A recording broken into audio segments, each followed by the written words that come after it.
Good morning, everybody. How are we doing today? I'm glad to be back. Are you guys glad to be back? I am. I actually wasn't sure if I was going to do it today, to be honest, because I had the worst sleep last night. So for those of you who don't know, I live in not outback, but regional Queensland, on the edge of civilization, not out in like, you know how in The Simpsons when it showed the Australian outback and there's like a house and then there's just like blank horizon all around it. I'm not that bad, but I'm like on the edge of civilization, and it was really hot last night and my aircon was not working.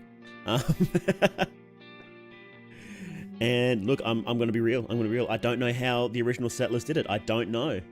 I don't know how they survived this weather. It's ridiculous, to be honest. Ridiculous. So,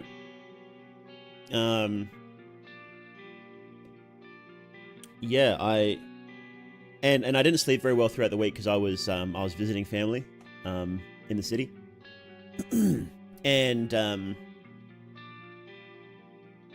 yeah, I just didn't. I don't know. I must have been too excited because I don't usually stay in like hotels and that. Well, it wasn't a hotel. It was I got an Airbnb and it was like a unit. I mean, it's you know, it's effectively the same thing as a hotel for me, right? But technically, it wasn't a hotel. It was an Airbnb. And I guess I was just too excited. And I just didn't sleep very well. So I'm running on like, I don't know, how much sleep have I had this week? I've had about, for the past like 4 days, it's been like half as much sleep as like 16 hours instead of like, wait, how much sleep do you need? Like every 4 days, every day you want like 8, right? Let's say 8. And so I've got 4 days, so that's like 36, 32. Yeah, so we've had about half. I'd say about half. And I'm one of those people that just needs sleep. I need a lot of sleep, so. I'm not like, I wish I was one of those people that could like function on like 4 hours sleep. That sounds really sick, but Pokemon sleep tells me that those sort of people are really rare. So and frankly, I'm going to believe Pokemon sleep over anybody else. So anyway, so if I seem a little low energy today, I'm really sorry. I'm trying an experiment though. I'm having coffee again. I haven't had coffee in like 3 months, I want to say, maybe longer. Because it was giving me mad anxiety, and I couldn't have milk anyway, because I found out I'm lactose intolerant. I'm finding out my body is just disintegrating this year, I think. So I'm finally finding out maybe I'm just becoming more sensitive to the toxins that are in our food. So, lactose intolerant, can't have caffeine. What else was there? What else was there? I don't know. That's right, I'm thinking about cutting out bread too, but man, I find it really hard to go without like eggs on toast for breakfast, and like, you know, like I like burgers as well, which is bread. So I'm like, man, I don't know. I might try it. Why not? Fuck it. Just go. What's that no carb diet? What's that one called again? Is that keto? Is that no carb?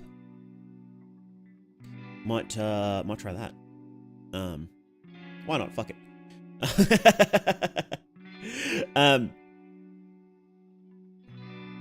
Yeah. So, but I'm having coffee today because I got a different kind of milk. I was informed that A2 milk can be good for people with lactose. So I'm trying it, and I was like, well, fuck it. I'm running on no sleep, so I might as well have a coffee anyway now, right? And I'm going to pass out after stream anyway, no matter what. So, and if A2 milk doesn't work, I want to try raw milk, but raw milk is actually illegal to buy in Australia, like just totally illegal everywhere, which really sucks. So I was going to try goat's milk, but goat's milk, I can't find it. We're close to 2 towns. In one of the towns, there's only like one shop, and they don't have it there. And the other town we went to one shop, and they didn't have it. There is one more shop I can try. We just didn't get to it yesterday. So I'm gonna try it next time, see if they have goat's milk. But there's a good chance I actually can't buy goat milk around here either. So yeah, you can get sick from raw milk if it's not handled correctly. And I was told, I don't know if this is true. Because it would have happened a while ago, but raw milk actually killed a young boy in Australia, supposedly, which is why they banned it. But it wouldn't shock me if that was a false flag, because the Australian government likes false flags, so.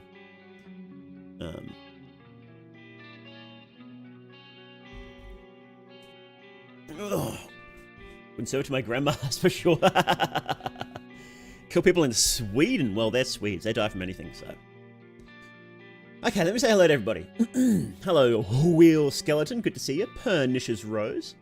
Riley Marotto, good to see you. Sakutso, how we doing? Alexander Svante. Christoph Bach. Good day to you from your sweet. Oh, sorry. Here we go. sorry, Alexander. I didn't realize we had a Swedish person here. You will die from drinking raw milk, so don't do it. Hello, Sex Haver. Greetings. Do you guys know my friend Congo? He's another VTuber. He's a VTuber like me. He's the funniest guy, and he's always like perfectly in character as an ancient ninja. It's so good. Greetings, Kondeshi. Hey, Putty, lagging behind the stream so I can't watch live. Can you jump scare me when I get to this one? Absolutely. Bah! There you go. Bah! There you go, jump scare. Hello, Matt and Ring-a-Ding. Good to see you. Liquid Lilium. Good to see you again. Mr. CC. And it's your boy. Yeah, you haven't been here for a while, have you? Hogwarts. I did play Hogwarts on the stream, didn't I? Oh, well, that was a while ago. When did Hogwarts come out? That was like... Jeez, when was that? Like, April or something? I'm trying to remember. Anyway, I ended up playing that off stream. I didn't think that was a good fit for my stream. Wasn't spooky enough. I don't know why I thought Hogwarts would be a spooky game. I've watched the movies, they're not spooky. But I played a bit more off stream. It was okay. It would have been a lot better if that came out like 10 years ago. I feel like it would have been a bit better, but oh well, anyway. Don't worry, you're not the only one who's got problems with low energy affecting your life. I tend to be exhausted after my shift at the market research company. Yeah, absolutely. It takes it out of you, doesn't it? Elder Gusto, good to see ya. Cool, blimey, mate. Slay. Where are we up to? Have we missed anyone? I don't think we have. So, hello everybody. I've been drinking lactose-free milk, so no worries on that matter regarding dairy products. Yeah, I hate the taste of lactose-free milk. Everyone I've tried has tasted pretty awful, and I'm one of those people that doesn't like many things. I don't have a lot of stuff. I don't eat a lot of different foods. But the things that I do eat, or the things that I have, I like them to be good. So like if the choice is between lower quality milk or no milk, I would just choose no milk. And that's the same with like everything really, like any foods or anything like that. Food sensitive or picky eater? Probably just a picky. That sort of like stretches throughout my whole life as well. So I don't know if it's not just a food thing, but I guess I would say it's just a picky eater. Like I can eat it. I'm just like, why? Why would I want to? Like I've already had something that's better. It's just what I think. It's like I didn't train myself to do that, but I was just like, yeah, you know, like pizza is actually a big one. So pizza is actually a big one because, you know, it's always easy to get pizza, but there's this one pizza restaurant I went to. Actually, you know what? I went to an Italian restaurant when I was in Brisbane, and I got pizza there, and it was, no joke, the best pizza I've ever had. I mean, of course, right? It's Italian, right? And now I'm like, can I actually eat? Because there's a decent pizza place near where I am, and you know, I thought, oh, that's all right, and I'll just go there. Like, it's pretty good. It's better than like the chain restaurants like Domino's or what's the other one? You know the ones. They're sort of shitty, but they're bearable if you've got nothing else. But like now that I had the decent one around here, I'm like, oh well, I don't ever want to go back to Domino's because it just tastes so bad. And now I'm like, I don't even want to go to this decent one now because I've had this Italian pizza and it was just like tiers above theirs. It's like, you know, I think I'm just gonna. I think I can trick myself. I think I can trick myself because Italian pizza is so different than Western pizza. Than like a well, I don't know what American pizza's like, but like I guess Australian pizza. It was like, you know, it's got a thicker base. Australian pizza, thicker base, lots of toppings, and you eat it like it is. Like, you just pull the slice out and you just eat it. Italian pizza, it's so thin, and it's got lots of oil on it, and the toppings are so thin, you've got to roll it up. You've got to, like, turn it into a scoop and eat it that way. So I think I can trick myself into thinking, well, no, it's just a different food. So... Will you stream the uncensored funga on Twitch now that they allow artistic nudity? Well, two things. They just reversed that rule because there was so much complaints about it. So thank you guys for complaining about it if you did, because that was a ridiculous rule. And they just reversed that today. And one, because the rules weren't clear, and two, because a lot of people complained about it. The people that liked the rule accidentally went further than Twitch allowed because Twitch wasn't clear about the rules, and so they banned a whole bunch of people that were, like, in support of the rule. And then everybody else was, the people who were against the rule just kept complaining about it. So they were like, well, fuck it, let's just roll back.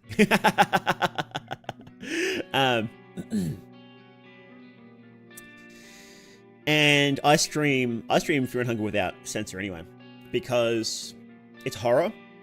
So when it's horror, you can get away with it. Usually. It's different. It's not, if it's not intended to be... So usually the rule on most websites, like, it's the rule on YouTube too. It is artistic nudity as well, but it's like...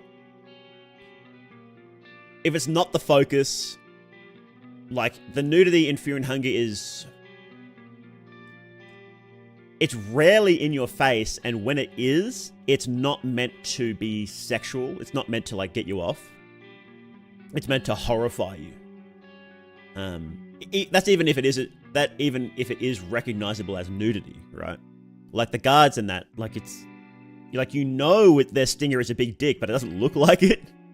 Like, I think the only penis that actually looks like a penis is, well, I guess you got the cave dwellers, and then you've got Father Hugo in Termina.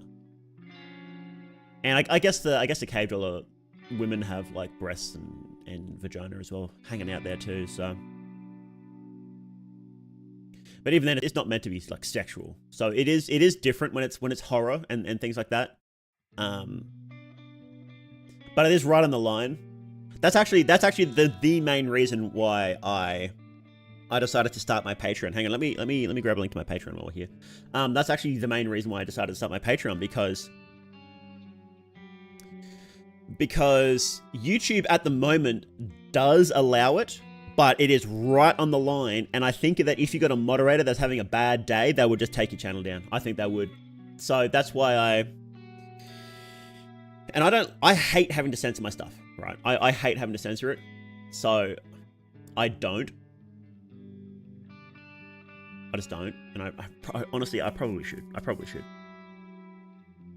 Whenever I do, I think next time I do a Fear and Hunger video, I think I might put on the censor mod, because I don't want to risk it, but I hate having to do it. So yeah. How you doing, Unmotivated Rock? I'm doing good, thank you very much. And hello, Ember's Flame. Never like to eat fancy food or hotel breakfast. You don't need the occasional luxury. It becomes either lifestyle or I'd rather not partake. Yeah.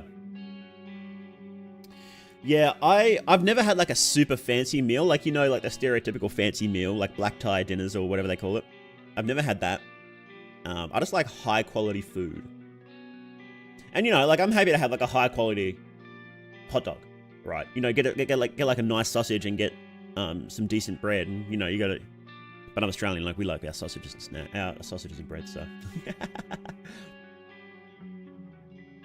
Well, they started Patreon because of nudity. You mean you started your OnlyFans?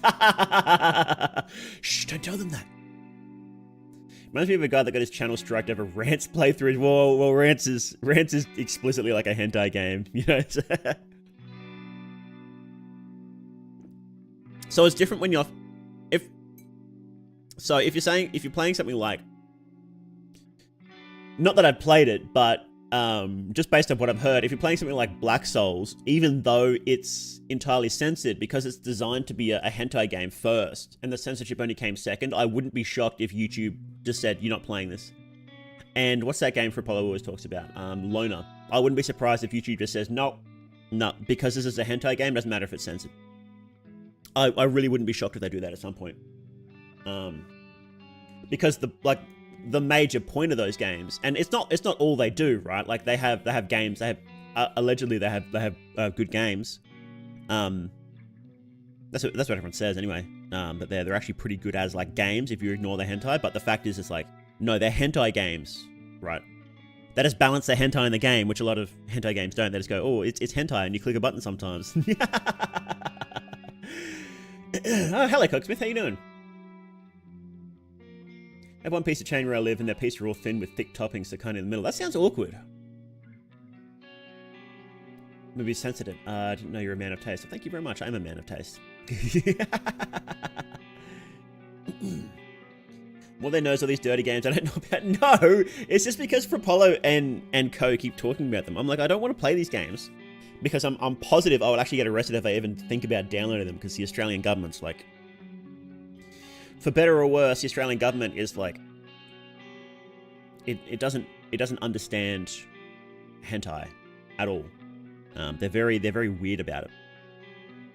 And I'd rather not risk it. So I'm just like, oh, you know, everybody says like, you gotta play Black Souls. They reckon it's fantastic. It's got great gameplay, great lore, and all that. But I'm like, man, it looks like, it looks like the sort of thing that would get me, that just haul me in straight away. So I'm just not gonna download it. I'm not gonna risk it.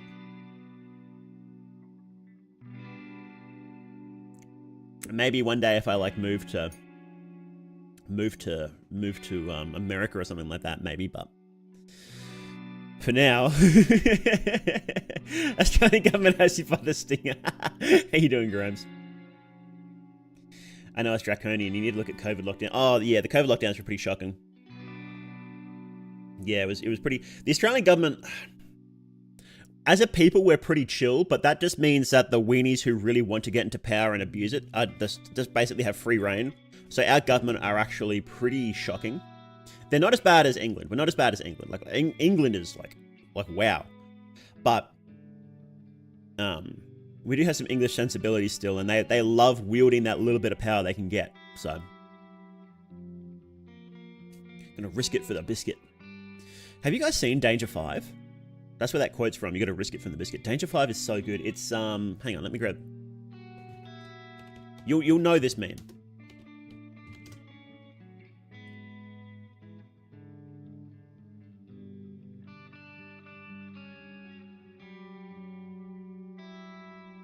This meme. You'll know this meme. Oh, that's right. God damn it. Firefox does some weird thing where it moves images around unless you save them. Hang on. Let me just grab it. You know this meme. That's where this meme's from. It's from Danger 5. Fantastic. It's an Australian show too, actually. Fantastic show. It's great. There are 4 Dangers. Well, there's 5 members of Danger 5. So, why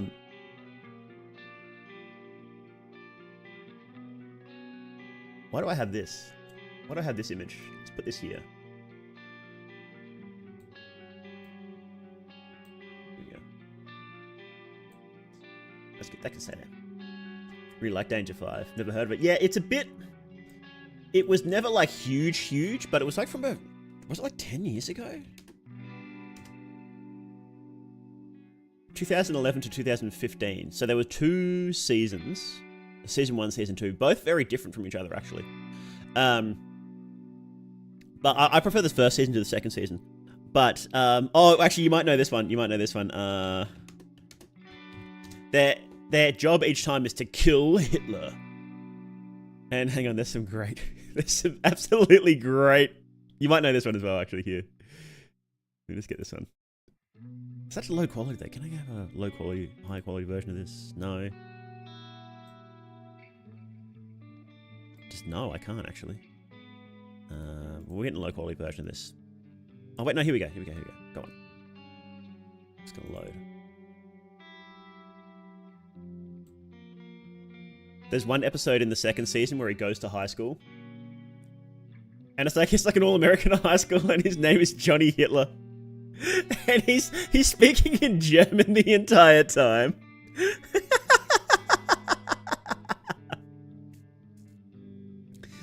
Oh, that was so good. That was a good episode. I didn't like second season as much, but it still has some bangers. Oh, and this one. Hang on.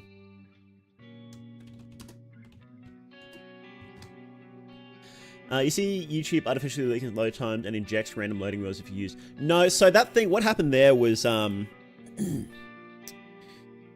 what happened there was that was actually just for advertising, and it happens on every browser.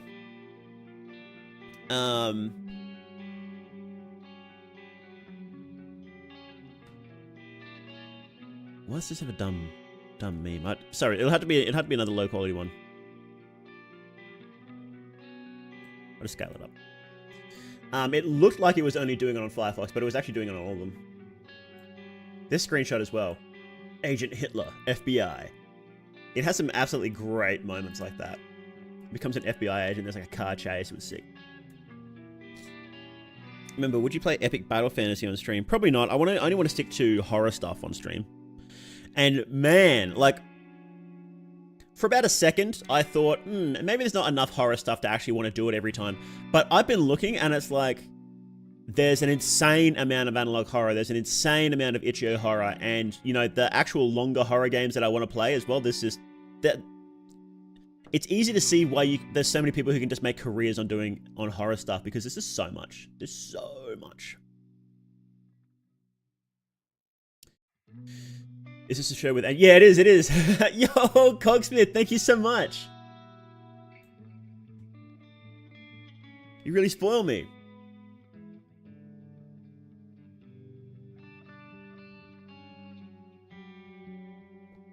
You guys spoil me too much.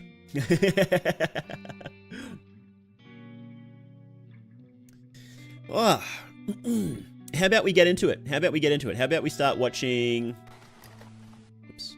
How about we start watching Baroque Hour? Hang on, I'll just get the link for it. Go check out Baroque Hour. So this is the... Let me switch over. Here we go.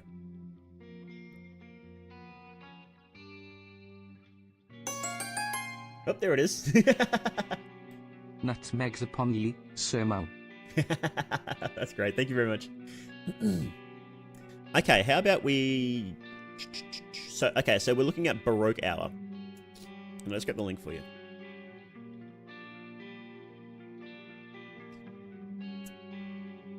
Now, I watched like a little bit of the first episode and a little bit of another one just to see what it's like. I don't know. I found it kind of hard to get a read on this one. So, obviously it's analog horror because it says so in the name, but I don't know. We'll have to go through it. So yeah, this is the Baroque Hour. All hail Orpheus. Yeah. So how about we get straight into it? Hang on, let me pause my music. Okay. Let me know if it's loud enough.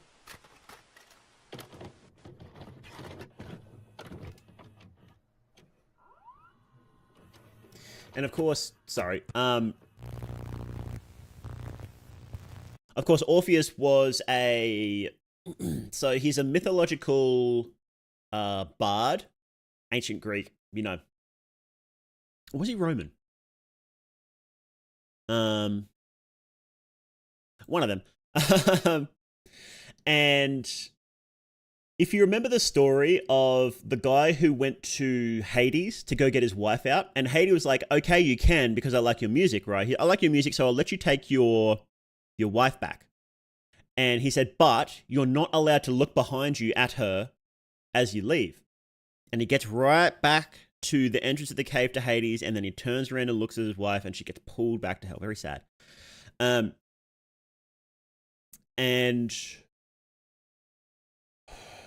Hosier wrote a song about it.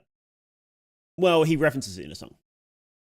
And so there's also an ancient religious strain called the Orphic Mysteries. Hang on, let me see if I can just pull up what that specifically was, because I don't remember the specifics. Okay. Okay, so Orphism or the Orphic Mysteries, is a name given to a set of religious beliefs and practices originating in the ancient Greek and Hellenistic world. Okay, so he is Greek. Associated with literature ascribed to the mythical poet Orpheus, who descended into the Greek underworld and returned. This type of journey is called catabasis, and is the basis of several hero worships and journeys. Orphics revered Dionysus, who once descended into the underworld and returned, and Persephone, who annually descended into the underworld for a season and returned. So Dionysus, of course, was the Greek god of wine and revelry, but also he also had a negative side to him too. So like when you drink, it's all fun and games, but you know that's not what everybody's like when they drink, right? There's a lot of violence and negativity that can come from drinking too, and that's why Dionysus had his maenads, who would tear you apart if you weren't careful. So that's why he had that balance. If you remember in the Super Apache Wolf New Gods episode we did, he talked about going to party with Bugs Bunny, where the night it would be an absolutely amazing night and super fun until at one point Bugs Bunny does too much cocaine and goes absolutely crazy. That's the exact same thing. That's Dionysus. And Persephone, of course, was the daughter of... I know this. Ceres? Was that her? Was it Ceres? Demeter. Oh, wrong one. Demeter. I knew it was one of them. Who was taken by Hades and then descended into and became his queen and stayed there for a season. And Demeter got sad and mourned her daughter missing. That's why we have like autumn and winter, because Demeter is mourning her missing daughter. And then her daughter comes back for the rest of the year. And then Demeter gets happy and spring comes. That's sort of... Ceres was Demeter. Oh, so that was like the Roman name for it. Oh, there you go.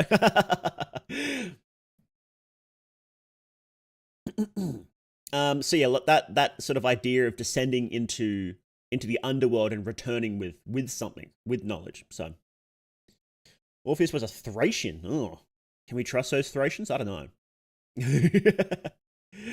Dionysus be like, drink in moderation or you get wrecked. Absolutely, yeah, absolutely. Orphism has been described as a reform of the earlier Dionysian religion, involving a reinterpretation or rereading of the myth of Dionysus and a reordering of Hesiod's theogony. The suffering and death of the god Dionysus at the hands of the Titans has been considered the central myth of Orphism. According to this myth, the infant Dionysus is killed, torn apart, and consumed by the Titans. In retribution, Zeus strikes the Titans with a thunderbolt, turning them to ash. From these ashes, humanity is born. In Orphic belief, this myth describes humanity as having a dual nature: body, inherited from the Titans, and a divine spark or soul, inherited from Dionysus. In order to achieve salvation from the Titanic, as in from our physical bodies, one had to be initiated into Dionysian mysteries and undergo telete, a ritual purification and reliving of the suffering and death of the god. Orphics believed that they would, after death, spend eternity alongside Orpheus and other heroes.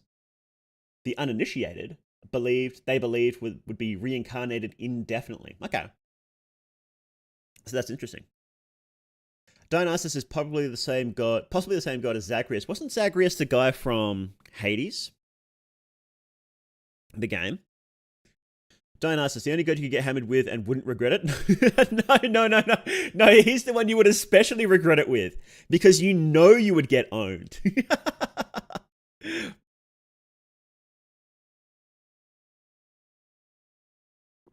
Hey, Dehazwich, how you doing? We won't go through the whole wiki stage, but yeah, I think that's sort of the general thing. Let's see.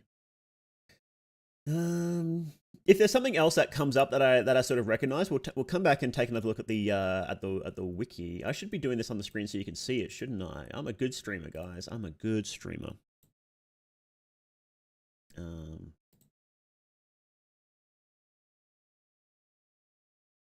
Yeah. The nymphs finding the head of Orpheus. That's so sick. This art's so beautiful. Just stunningly beautiful. if there's anything that I sort of see pop up that I recognize, because I do know a little bit about it, but it's been so long I've forgotten all the words. We might come back and take a look at this after we watch the series. It might be a little bit more illuminating. Hey, Kago, how you doing? If you were Dionysus, having a good time. Well, that's true. You will definitely have a good time with Dionysus. It will just probably end really poorly. Dionysus is like the embodiment of the friend that drinks too much and then gets violent. In his ancient Greek cults, they would actually do hella drugs to feel like they better connected themselves to Dionysus. Yeah, absolutely. I mean, drug use back then in rituals was pretty common. It's common today. That's why people fuck off into the Amazon and go do... What is it? What's that word? What do they call it? What do they do in the Amazon to get high? Hang on. What drug do they do in the Amazon? Ayahuasca, that's it. Ayahuasca. They go and fry their brains. They go and get one shot by an ancient demon. Some people who have no idea what mysticism or anything actually is. They've never meditated a day in their life, and they go and get one shot in the desert by an ancient demon. Absolutely cook their brains. It's funny as. Yes, please, San Fran Tech Bros, please go and do that some more. It's really funny. Entheogens. There you go.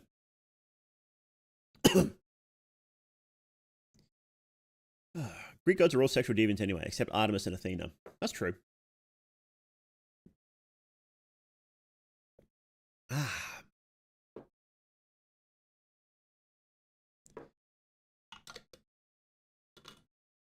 Okay. So, let's actually start watching then. Let's start watching. That was a fun little aside, but let's start watching.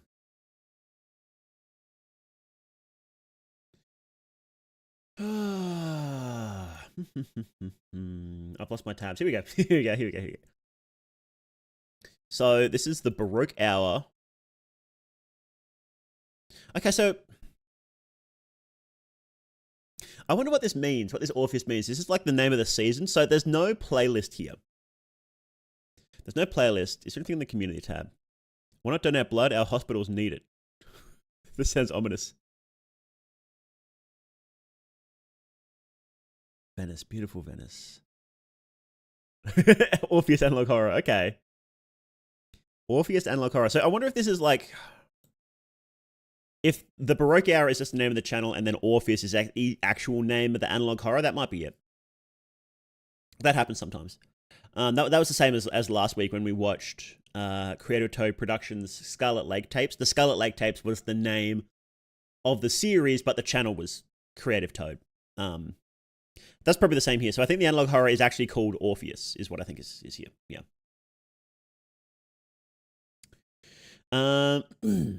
So I guess we're watching Orpheus, not the Baroque Hour. And here's the link again, because we've been chatting for so long. Here's the link again. Okay, let's watch.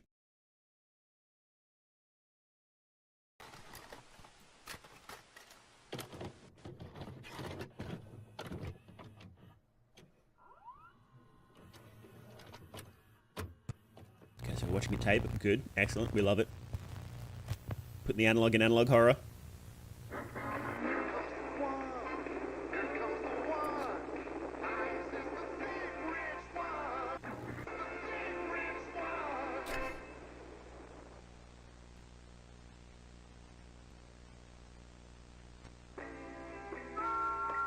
Oh, and of course, because it's Analog Horror,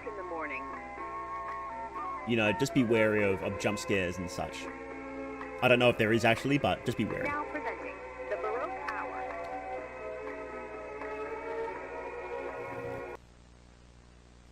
Enjoy your night.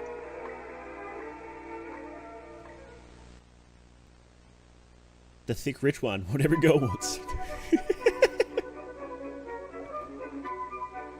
Okay, no more dick jokes. Wait, why am I off to the side? What's going on here?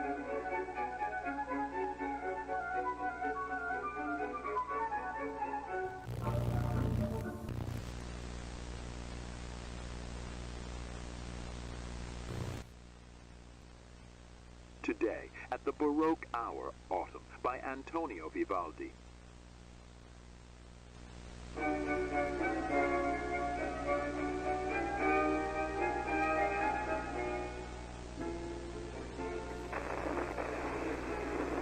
Okay, so the Baroque Hour is like a time of night where they just play Baroque music.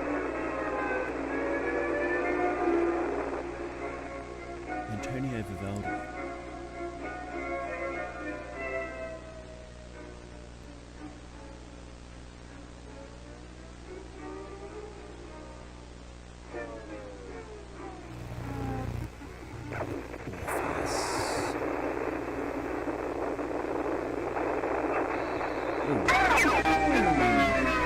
Okay, they got me.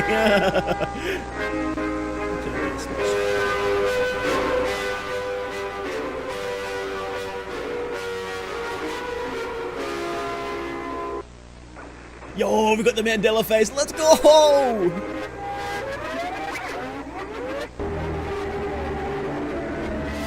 Ooh.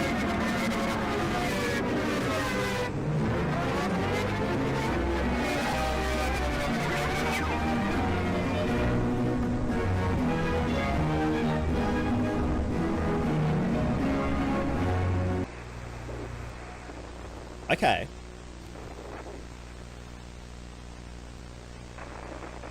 So there's a brief glimpse there of a statue of Orpheus, and it was replaced by like a demon face. I wonder if they are doing a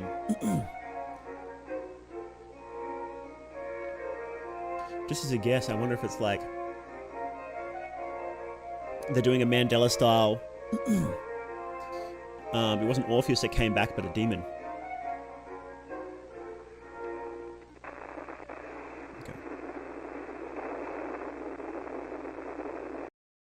Okay. So there's no playlist here. It can't autoplay. Okay.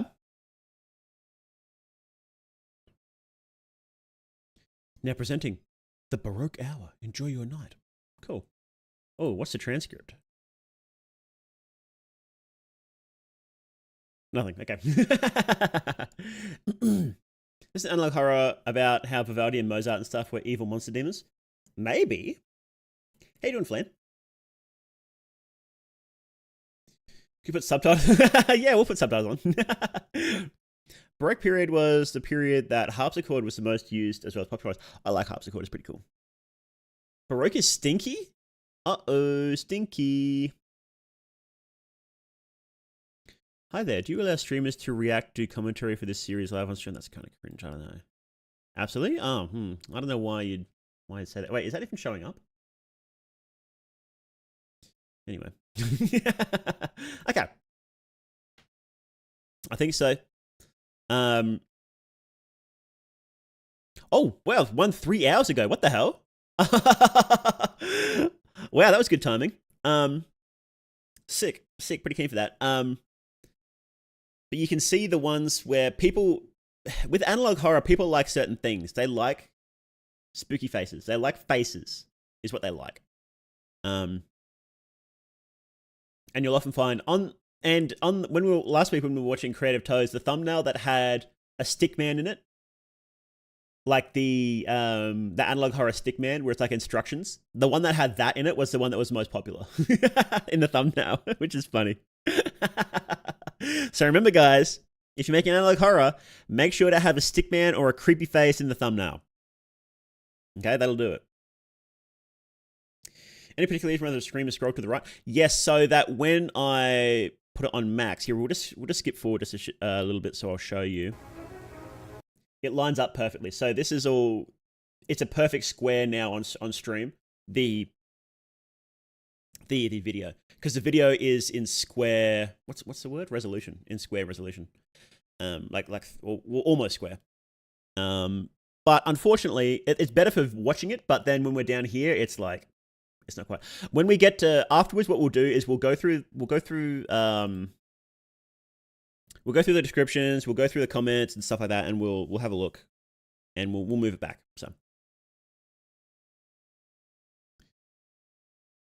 okay. Harpsichord, one of my favorite instruments. Sucks it's not really used now because it's pretty sound. It's a beautiful sounding instrument. Yeah. Bring back the harpsichord. Let's make a petition. Bring back the harpsichord. Have you seen the horror short film called The Worm? No, I haven't. I'll write that down there. Hang on. Let me grab a link to my Discord. If you want to put any suggestions down, the best place to do it is the Discord, because I will forget. Hang on. Where did I put that?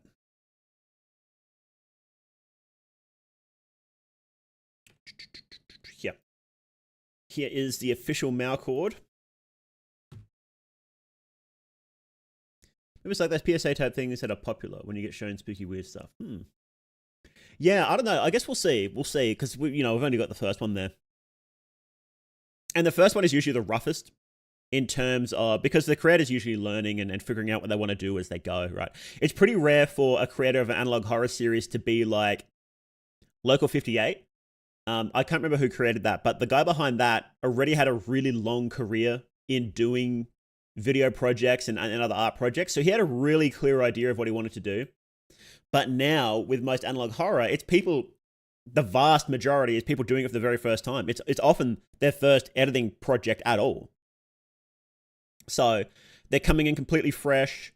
They don't know exactly what they want to do. They don't know exactly how to do it.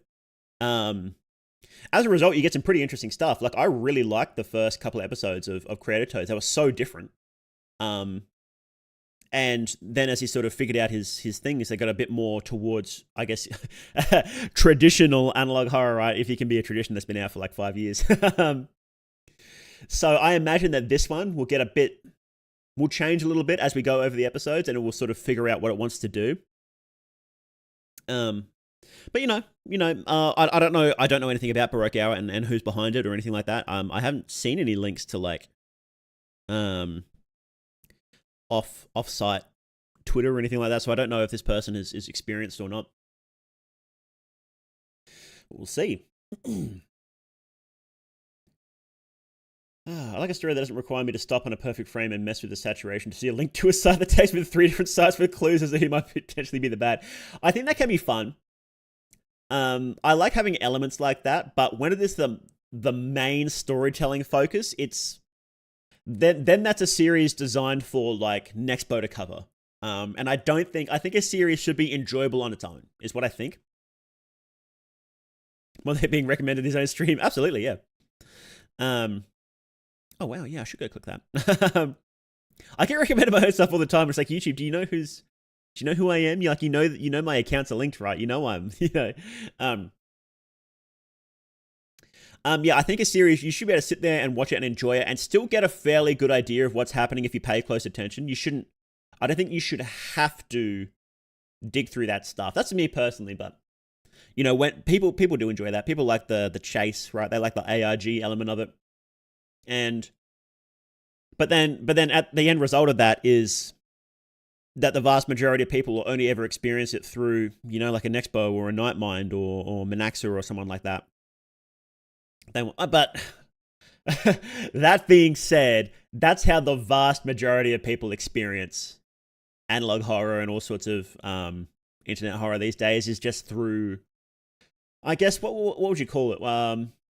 Horror commentary? Would you call it that? I don't know. That doesn't feel like a right word. What would you call channels like that explain and elaborate on analog horror like that? Like if I were to sit here and make a video about explaining what happens in the Baroque Hour, or the spookiest the spookiest Orphic mystery series you'll ever see. What would those channels be? What would they be called? YouTube thinks you're so good that it's recommending to yourself. Well, the bad thing is, it's a dead recommendation. This lowers my CTR when they do it. I'm not going to click on that. Why would I click on that? It's my own channel. So it's lowered my CTR by like 0.001% now. Okay, thank you, YouTube. You fucking idiot.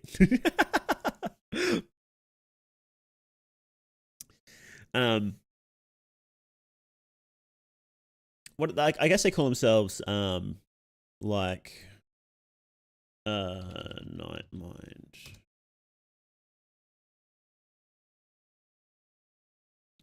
What does he say is?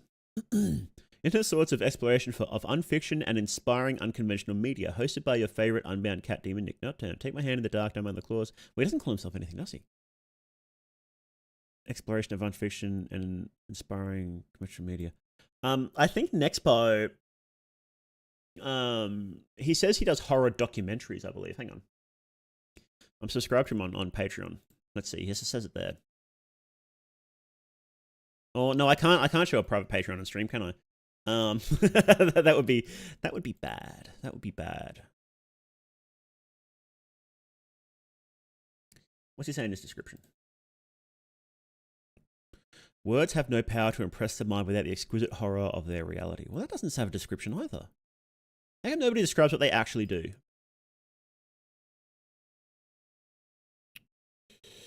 What do I say? What do I say I do?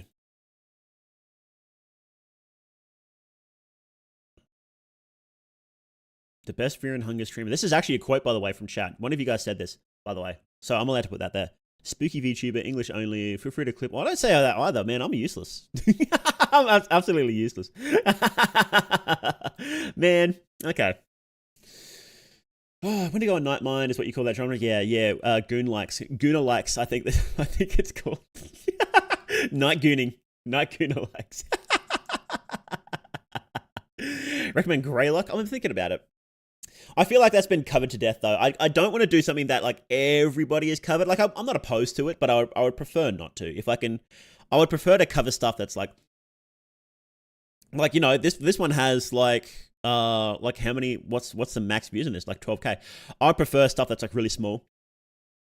Because, not that I'm going to, like, catapult them into stardom, right? Like, you know, in relative terms, I'm pretty much a nobody, but I think it would be better to cover stuff that is a little less known, a little more, you know, a bit more experimental, a bit weirder. Because, like, if you want to look at Greylock, then, you know, there's, like, Nightmind has done fantastic videos on it. Other people have done fantastic. I think didn't even Wendigoon covered it. Like, they're good series. Like, don't get me wrong.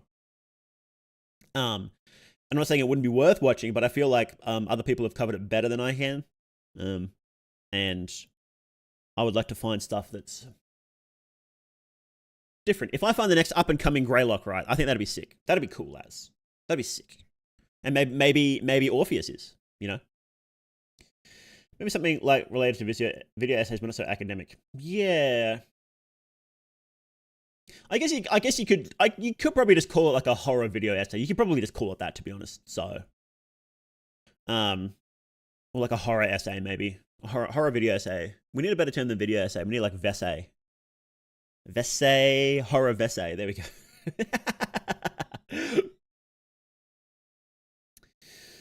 Okay, let's keep watching. A brief aside. Awake, Orpheus 2, Analog Horror. 7 minutes this time. Okay.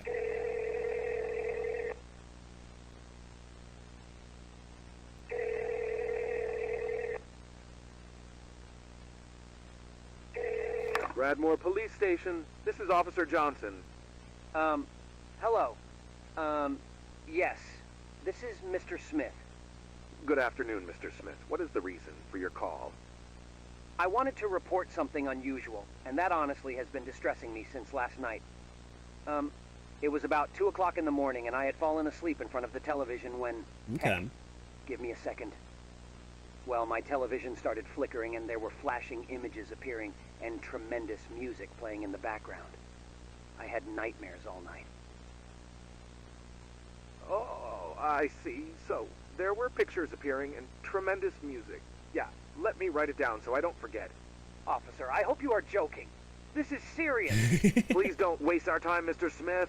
We don't go into action just because of some random society reject who takes drugs and falls asleep in front of the television. The word Orpheus kept appearing on the screen, and that music, that fucking music.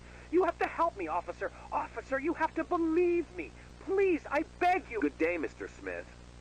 And stop abusing that shit. Okay. You should have trusted them? Question mark? That's interesting.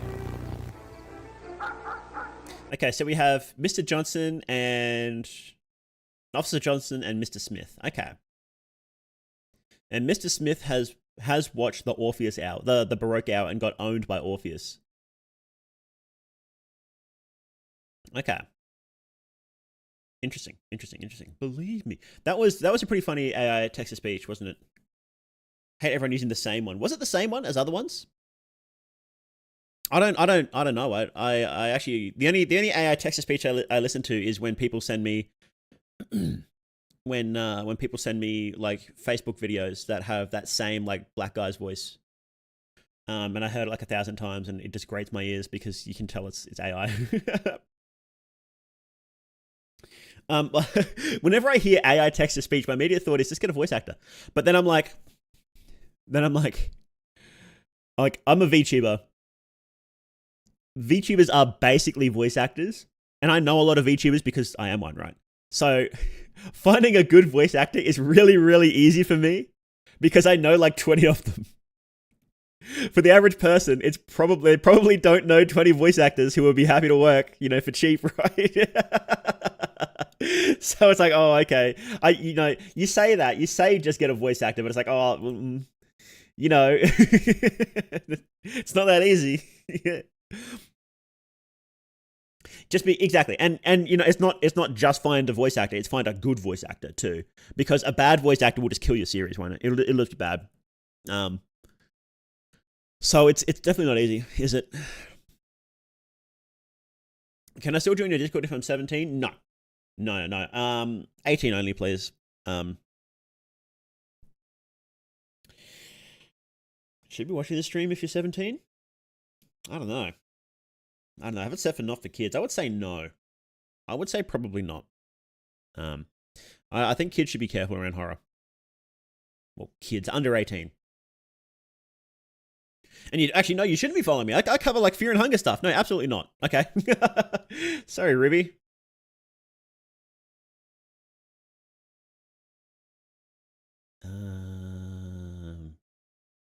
Put user in timeout.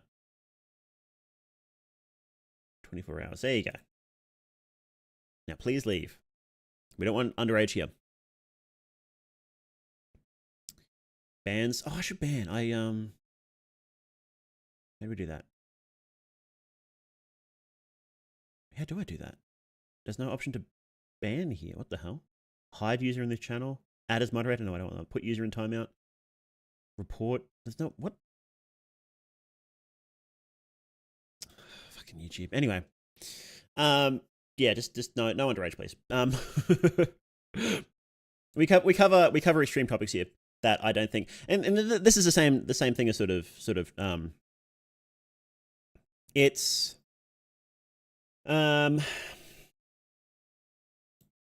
so this is the sort of thing like we were talking about on Twitch, how they added the nudity stuff.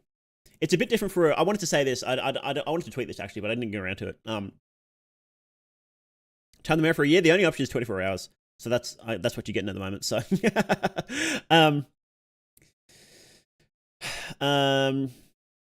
so Twitch opening up nudity when they know that a huge amount of minors use their platform, right? They shouldn't. Twitch is, I'm pretty sure Twitch just straight up says you have to be 18 to have an account here. I'm pretty sure they say that. I'm not sure exactly, but I'm pretty sure. But it's still like, minors are using it. Yeah, that's the fact, right? So Twitch have to assume that minors will use their platform, even if they say, even if they do everything they can to stop them, they have to say, well, at the end of the day, there's just a lot that use it. So they have to plan around that. And I'm not saying that they need to cut out all extreme content, but they have to be mindful of the worst of it. So Twitch from 13, oh, there you go. So, either way, they know a lot of kids use their platform, so they have to be mindful of that. So that allowing artistic nudity, and even though it's like you have to mark it, it doesn't matter, right? You put artistic nudity right next to your favorite Minecrafter. What's the point? It doesn't matter. That's why I don't like Kick as well, because you can say you can opt out of the gambling stuff, but it's like you've got the biggest streamers on Kick are all funneling their viewers to gambling. It doesn't matter, if they come and join and watch their favorite Minecraft, their favorite Fortnite player. If they end up across there, then you've got someone that's down the rabbit hole of gambling, and I think that's awful for a kid to be exposed to that. And same with the pornography, even if it's artistic, because maybe there's going to be like 2 people that do it for legitimate artistic reasons, and the rest are just going to do it to funnel to their OnlyFans. And as an adult, sure, whatever, right? Make your own choices, but we're not dealing with just adults here. We're dealing with a lot of kids using it. So. And as a creator, that's as a platform, right? But as an individual creator, I think that it's okay for them to make content that isn't for kids. So, like, if you want to make pornography, morally, I think it's wrong, right? Morally, I think pornography is wrong, but I know people are going to do it, and I'm just sort of, you have to accept that, right? People are going to do these things. So I don't think that, in terms of kids finding it, it's like, you have to do your best to stop it, but you use the platforms how they are, right? So I make content that is absolutely not for kids. Like, and I fully admit that. I make, the main game I cover is Fear and Hunger. I wouldn't let a kid within, 100 yards of that game. I wouldn't play it when they're in the house. And I have my stuff marked. I have it marked, not for kids, right? So if kids find it, it's like, well, at that point, it's not my fault because I had to put it up somewhere. And I think that there's legitimate artistic reasons to have this game. I don't want kids there, so I'm just going to, ban them when I can. And it's a platform's responsibility to separate them. And YouTube does a better job than most keeping kids separate. They don't get it right all the time, that's for sure, but I do understand that they're in a very hard situation. Because YouTube is so huge and people make their entire livings getting around it. So it's tough, and I do have sympathy for them. But you still got to hold them to account when they fuck up, right? And and at the end of the day, it is best for the parents to be mindful of what their kids are watching, but we know that it's not going to. We know that they're not going to because, we've had decades of proof already. Parents will just give their kids an iPad and say, here, you play with this for 8 hours. That's just what they do. So the responsibility lies on the platforms now. And they had to do their best to keep kids off. Even if they mess up, that's okay, as long as their heart is in the right place, and Twitch's heart wasn't. Their heart was in money. We want more OnlyFans girls. And the funny thing was, they banned a whole bunch of, it's specifically real life women were allowed in artistic nudity, and like nobody else. All the people that were drawing porn got banned. Like, if you drew porn, you got bonked for it. And it's like, but that's artistic nudity. So it's Twitch again, bowing over for real life females and nobody else. Instead of punishing hot tub streams, instead of punishing the latest ones for like basic nudity on there, basically just being straight up nude on there to advertise their OnlyFans, the Twitch were like, you know what, go right ahead, girls, girl boss away, because Twitch are morons. I would use a stronger word, but I can't. Need a way to separate kids from that stuff on the platforms. It's tough. Like, it's really tough to do it, and I understand that. So I'm more lenient. I'm less angry at the platforms when they fuck up, as long as they're trying, because I do understand it's very hard. And especially, like, you consider YouTube, it's like YouTube is the second biggest search engine in the world. Like, billions of people use YouTube every day. And like, there's millions of hours of footage uploaded every day. How do you possibly stop that? It's very hard. So I am more lenient on them. I don't get angry at them when they fuck up, as long as they're trying. Because it's tough. It's tough, But yeah, Twitch's heart just wasn't in the right spot there. They need to be careful. And I think they recognized that. I think what I suspect happened was that one of their advertisers said, one of their big advertisers probably said, we're pulling out if you don't stop this shit. People were getting Nintendo ads on streams where people were drawing porn. Nintendo don't like that. They do not like that. So I don't know. I don't think Nintendo would have emailed them about it. I think Twitch would have realized and said, okay, we can't actually we don't have the technology to deal with this yet, so let's stop. So but yeah. Anyway, that's my little rant about about the nudity on Twitch, and hopefully I never have to speak about it again until 6 months later when Twitch do something stupid again for the OnlyFans girls. Now we just need YouTube to give us points, stream points. You know how Twitch has like points and points redeems and stuff like that? YouTube, give us that. YouTube, please. Susan, I know you. Oh, Susan. What's his name again? What's the guy's name? I've forgotten who runs YouTube now. Neil, give us friggin' channel points. It's not that hard. Come on. It's ridiculous. Give us channel points. Why does Ludwig have to build his own add-on to make YouTube usable for streamers? It's ridiculous. Let's keep watching. Let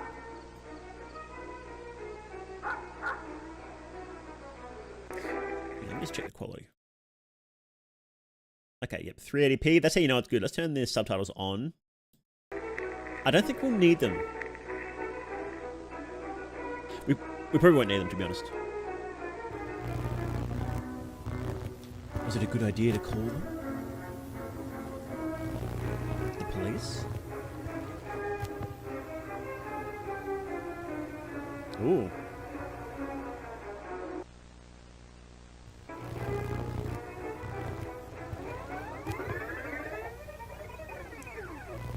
He woke. He woke? He discovered too much about us.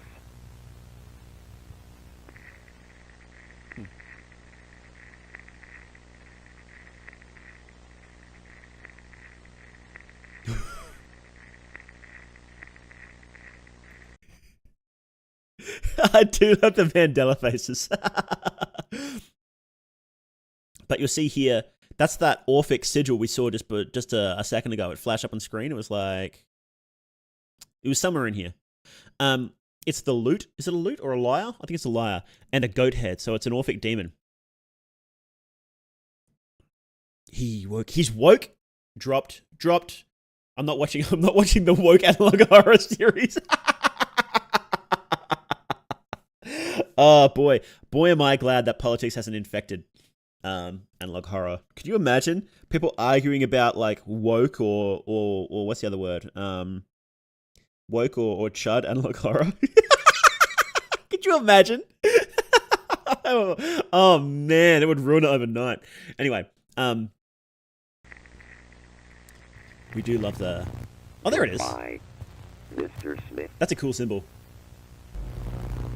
Is that a bull's head? That's a bull's head, isn't it? It's not a goat head. Goofy demon. No, that's him. He got his face mutated. Is it a goat? I'm trying to tell. Fanboy hypnosis analog horror. Oh no. We should theory craft the cringest possible analog horror at some point. I think that'd be great. Analog horror Jack.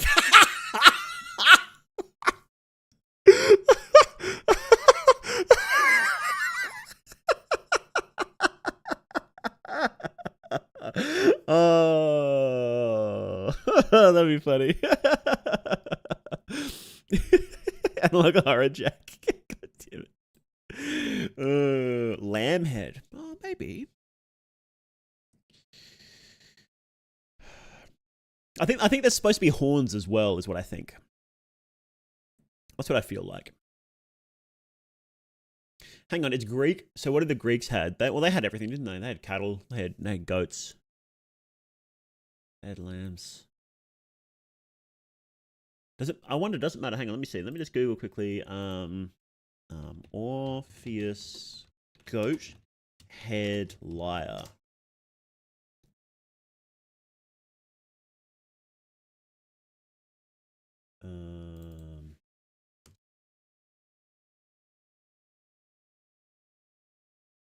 Well, there's lyres made out of. There's a lyre made out of a skull. That's sick. Sheep head lyre. No. Bull. It wouldn't be bull head. Bull head would be way too big. It's probably a goat. Probably a goat head. Assume his race. No, we're trying to figure out what race it is. It's probably a goat, yeah.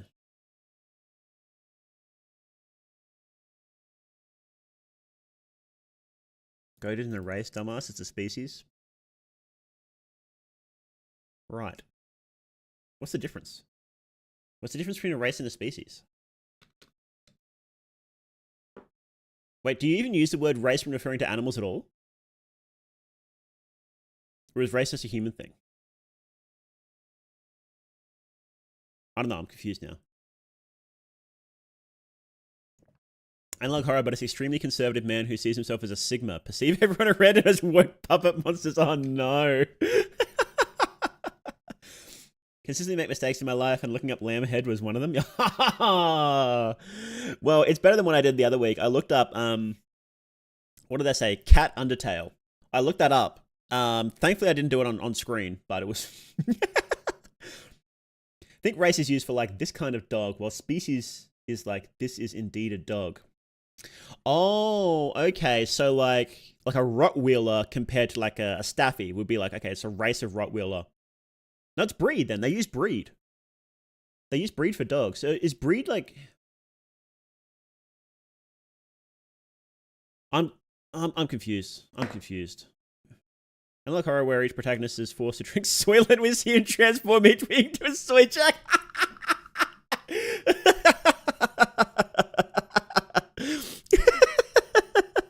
Like a call. Hey, he drank the soy. You gotta help me. You gotta come help me. You come there and his face is soy jacked. Race in the sense of birds. Yeah. Breed is equivalent to race. Oh, there you go. Okay. I guess breed is probably like when it's a creature that humans have had a big hand in developing. So like dogs, it's a breed because we bred them. Whereas compared to like wild animals or like a breed of cattle or whatever, right? Because we had a big hand in selecting them. But like race would be, yeah, like natural things, right? So humans sort of naturally developed wild fish and what have you. Okay, that makes sense. Maybe we need a biologist in here that can sort this out for us. So,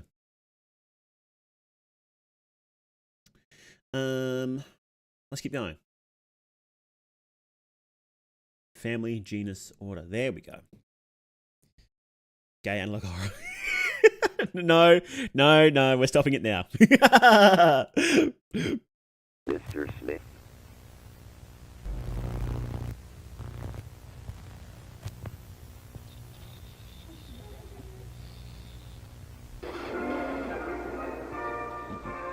Orpheus Global Corp. Okay, so we have a corporation now. 1955. Greetings to you, police cadets.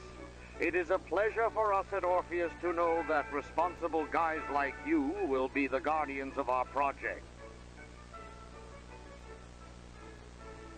This may be the first time you have heard of us, but we have been here much longer than you can imagine. Okay. Let me specify one thing before we begin. First rule. Our existence must remain secret. Our existence must remain secret. Our existence must remain secret or else you will not end well. But now, you need not fear. You are in good hands with us. Oh, okay. So that was at the start where it's like, should you have trusted them? It says something like that. It's just like, should you have trusted them? Because the cops are, like, specifically there to protect Orpheus. Orpheus Corp.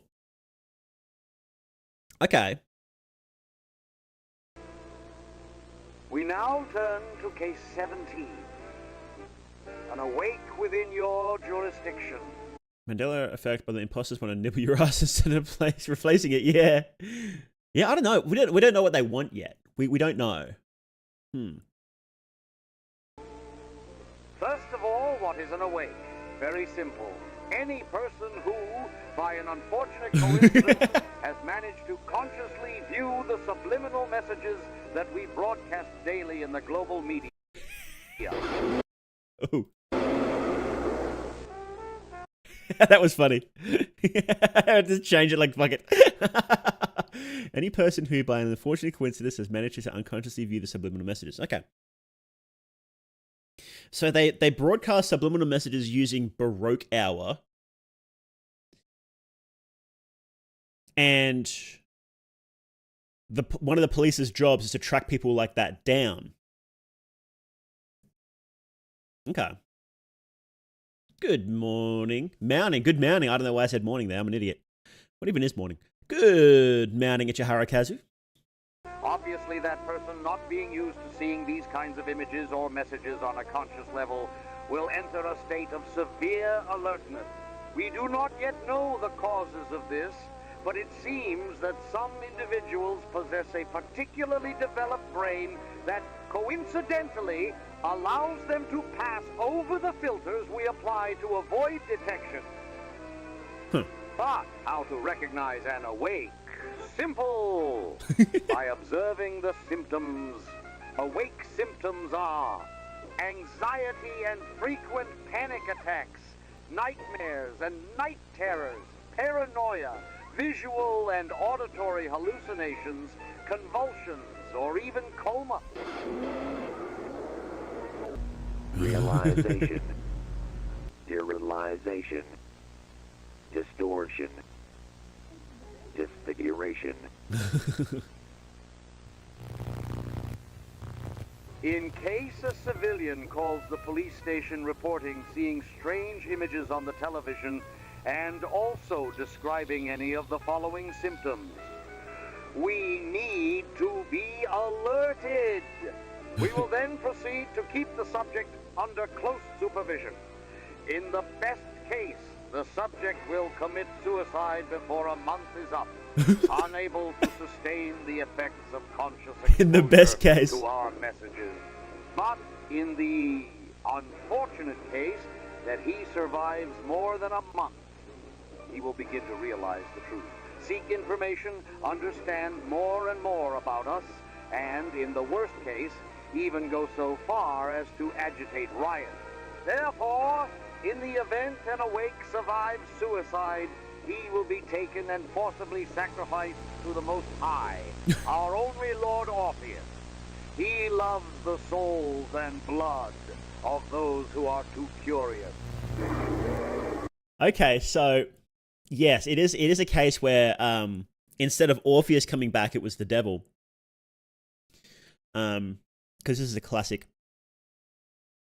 This is Baphomet, I think. It's a classic as above, so below, devil kind of thing. Okay. Yeah. So, wow, they're just laying that out there straight away then. Isn't it? That's interesting. I wonder where this is going to go.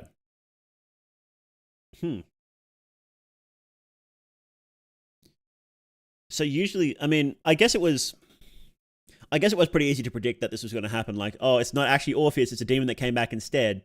And then it's just using Orpheus as like as a mask. So far it seems like it's very, I would say derivative, but inspired by Mandela County? Catalog. Which isn't a bad thing. Mandela Catalog was really good, so. But I really like the editing in. But wait, before I go on this, we'll finish it. We'll finish it.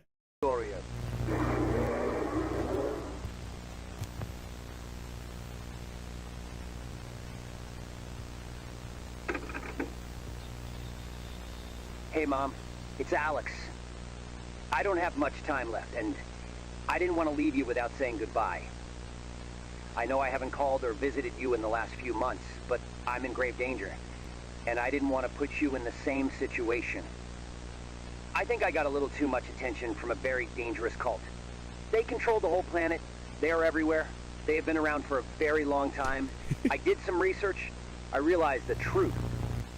I hope you will find this tape to have one last memory of your son. Fuck! They are inside the house!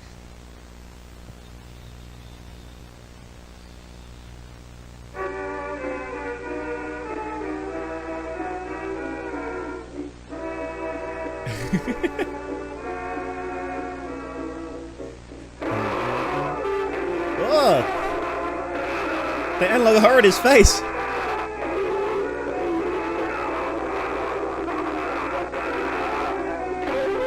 Is he okay, guys?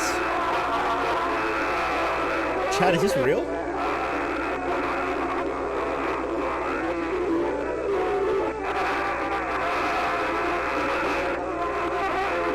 Let me show my mother the knowledge I'm being killed for having. Yeah. By the way, Mom, the cult is coming to kill me for the fact that I even know they exist. So,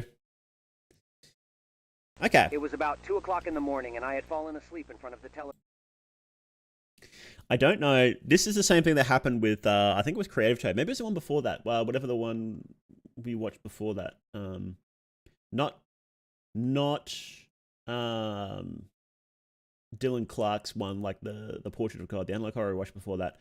I don't know if it's trying to be a comedy or not. Because this inflection, you're right, this inflection here was really funny. I was trying not to laugh while listening to it. Hey, Mom, it's Alex. I don't have much time. And the fact that his name is Alex, because that's something that Wendigoon brought up when he was talking about the different series. It's like every analog horror needs to have an Alex in it. And this feels kind of on the nose. Like Alex, because the guy that made Mandela County was Alex Kister, right? Or did he do Backrooms? I can't remember. But he said that everyone needs to have an Alex. Time left, and I didn't want to leave you without saying goodbye. I know I haven't called or visited you in the last few months, but I'm in grave danger. And I didn't want to put you in the same situation. And yeah, it is the Dementia meme song as well that came on. Heartache. I think I got a little too much attention from a very dangerous cult. They control the whole planet. They are everywhere. They have been around for a very long time. I did some research. I realized the truth. I hope you will find this tape to have one last memory of your son. Fuck! They are inside the house. One last memory of your son getting brutally murdered. Fuck! They are inside the house.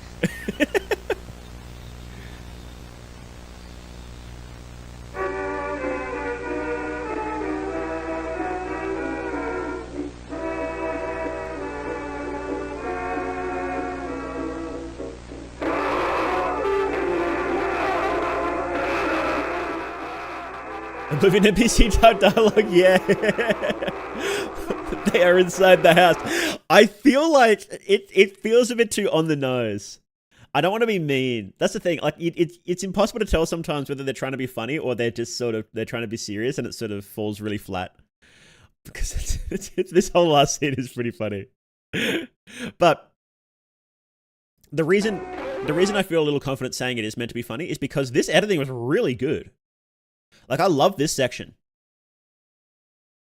Like, the editing's pretty solid throughout this whole thing, but I really like this section.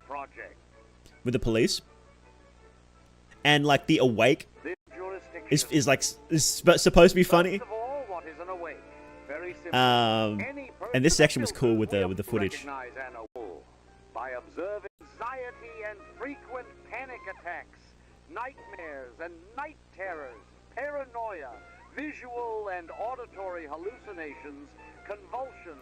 I think this is actually, I'm pretty sure I saw this recently. This is actually footage of an Iranian man who got rabies. Or even coma.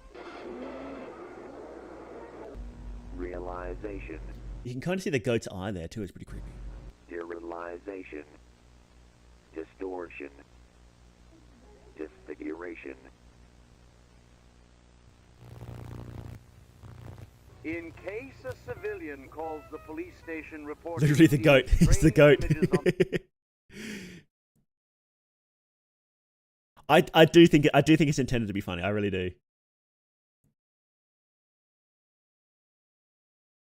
But no, I like this episode. Editing is really good. It's improved from the last one.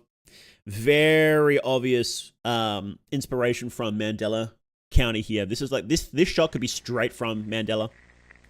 The pure black and white. And then the goofy R face. It has to be. It has to be, right? It has to be. I wonder what this is. I wonder what that is there. Maybe we'll find out later. What's making them morph into analog horror men if they're supposed to die in a month? I think that so here it says they call them, and there's, I think what Orpheus Company, because remember, this tape is for the police, right? So this tape is intended for the police to watch it. So I think Orpheus Company is saying that don't worry, we're not going to kill them. We're just gonna watch them, okay? And so I think I don't think they're saying like, you know, call us and we'll be hitmen and we'll kill them, because a cop wouldn't want to do that. Even a corrupt cop is a bit like, oh, do we really want to kill people on a mass scale like this? That's something else. So I think that they just tell them that so they know, so Orpheus Company can send out a hit squad, and then the cops don't really know exactly what's happening, is what I think. Curious to see if it keeps getting more and more vile, absurd. Terrorizing the form of man as punishment more and more. It'll be interesting, yeah. I'd like to see, I'm very interested to see where this is going so far, because it feels pretty tongue-in-cheek. This episode in particular feels really tongue-in-cheek. And the fact that it's called Awake as well, well, you can't really see it. This episode is called Awake. So it's like, yeah, I know what's happening. And then another goofy face. Very high quality clip art style for a police training video. That's true. This is set in like the 50s, isn't it? I think. Well, have you heard of Basilisk SNES or Basilisk 2000? Yes. That was that Manaxa that did a video about that recently? That was really cool.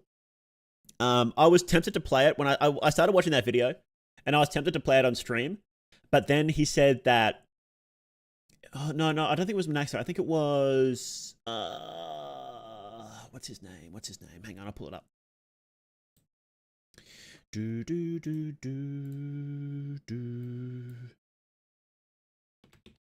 Basilisk. Wait, did I misspell that?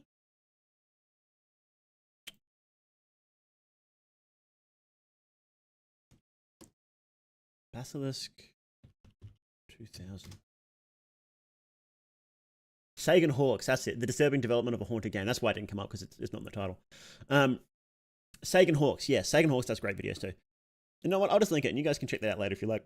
I recommend checking it out. It's a good video. I won't get into it here. I mean, he explains it better. But then he says, I was about to stop the video and start actually watching it. But then he says, actually, no, like playing the game is actually really, really tedious. It's one of those games that is designed to be watched in the video. Because it's super tedious to actually play both of those games. So I was like, okay, I'm not gonna subject you guys to that. Or myself. I get frustrated with games easily. I have attention span of a zoomer. So okay. Good episode. I really like the second one. Really good. This one was pretty simple, but it was sort of like a setup and testing out the style and getting into it right. A warm-up. The first episode is always a warm-up, always. The only exception I've seen so far that wasn't a warm-up was Valverde, but Valverde is the exception that makes a rule. You can't compare that to other series. It's special in almost every single way. Hey, Cold Doug, have you thought about bringing up the Research Club streams? I hope so. So the thing with that is I cannot manage my time at all. I can't do more than one thing at once, basically.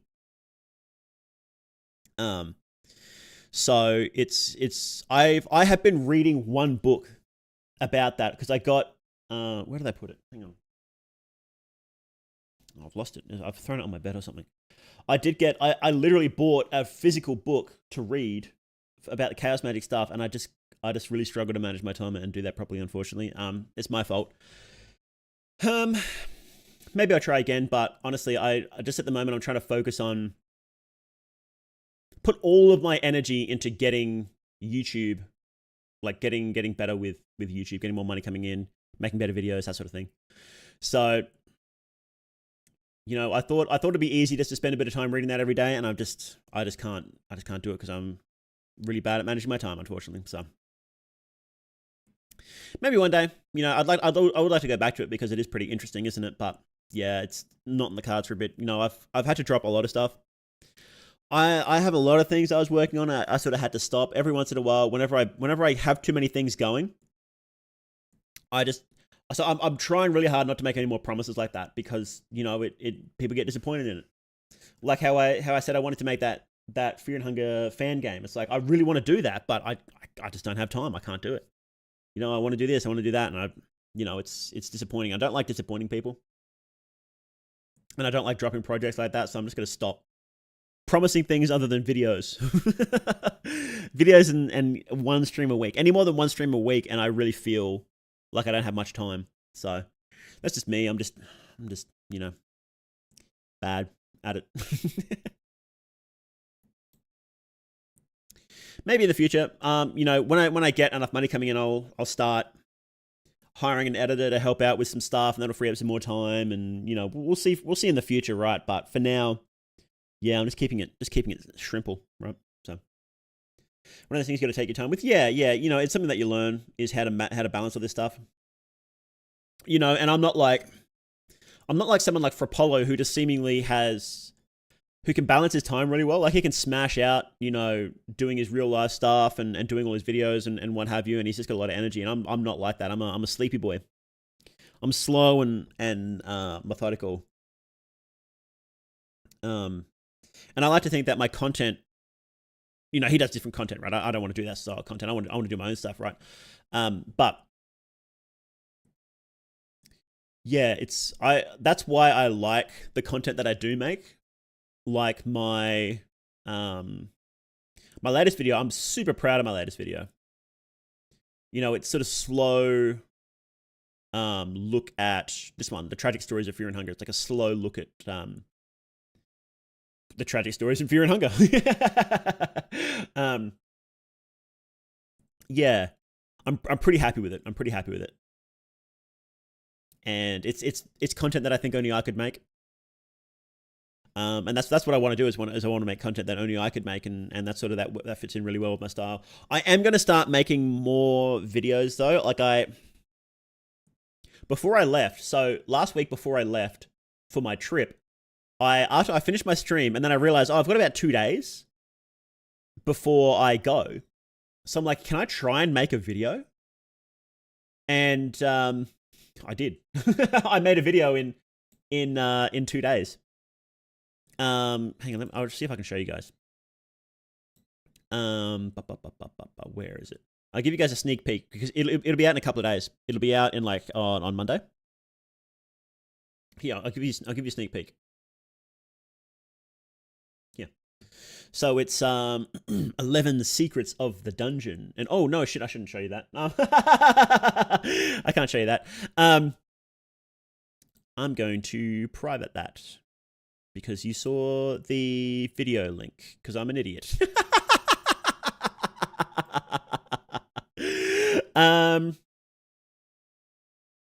Yes, I am an idiot. Spoiled. Yeah, spoilers. I've been talking about my upcoming videos before they come out. I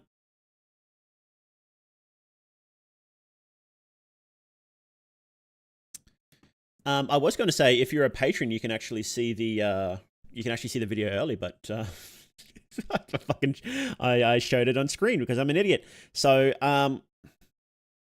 maybe if you are a patron and you want to watch it, DM me and I'll get you the link for it. I can set it up so that I'm pretty sure I can set it up so specific people can see it.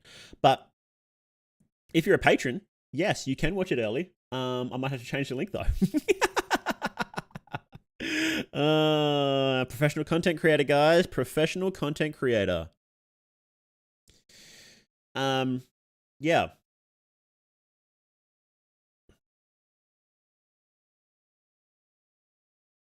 Oh,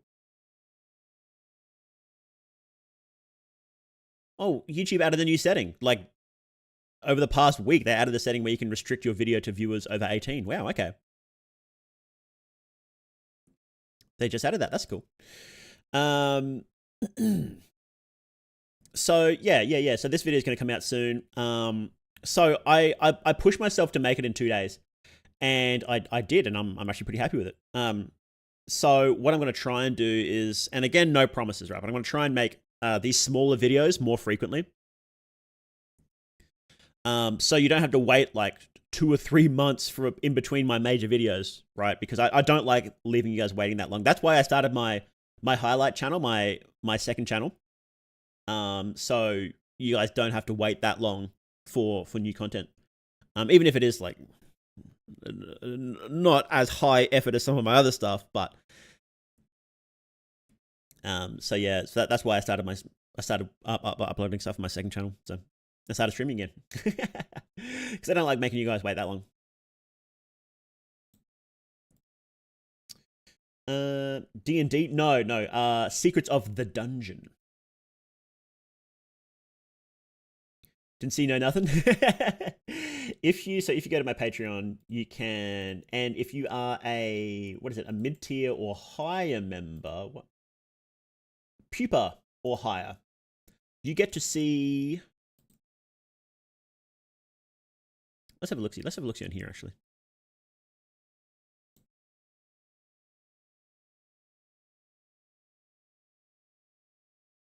Yep. Caterpillar gets you name in the credits and a Discord role. The Discord is open for everybody, but if you're a Patreon member or a YouTube member, but the YouTube membership will be phased out soon, you get a special section in the Discord where we have VIP chat. And if you're a middle tier member, so pupa or higher, you get early videos, early previews as well. So I post a thumbnail and I'm in progress stuff from the videos. My major videos, my short videos, the second channel stuff doesn't really count because it's highlights anyway. It's already public, so you don't really need a early access because it's already here. And for the high tier, the moss tier, you get access to scripts as well. So I upload the scripts if you want to see that. And the tier I recommend, of course, is the silver bar tier. And unfortunately, there's no members yet, and I don't understand why. I thought this one would be like the most popular, but I don't know. I don't know what you people want, to be honest. You know, if you're not content with pictures of my silver bars, then I don't know what you'd have. So, horror video was awesome, by the way. I loved it. Oh yeah, thank you very much. I worked very hard on that one. That one was my favorite. It was my magnum opus at that point, but I think I actually like my tragic one more now. People liked it. It has a high view to comment ratio. But people didn't click on it. So, you know, at the end of the day, I will be making another one. Probably after my logic video. I have another idea for a video in this style. I won't say what it is though. I've kept that under wraps. So I'm working on the logic video next, or now rather. And that will be... I'd be surprised if it's this year, to be honest. It'll probably be early next year. But I will be working hard on that. And then after that will be probably another small video. So maybe like another secrets video or another one like this or another one like this, right? Like tragic or overpowered or what have you. It might be like something like that. But it'll be another smaller one. And then the next in the horror series, it'll probably called something different. Maybe like the horror of X, right? You know, the topic. But I will say this. Keep a close eye on the games I'm playing, because what I've decided to do is just play those games on stream as well, because I need to spend like tens of hours playing and finishing these games for this video. So podcast episode of your shipping tier list. Do you really want us to do that? You know, we're just going to roast you guys, right? Triple X horror. the horror of pornography. The horror of OnlyFans. Okay, you ready? Let's keep watching. That's enough chat. Let's keep watching. Medicalstudies.mp4. Orpheus Analog Horror.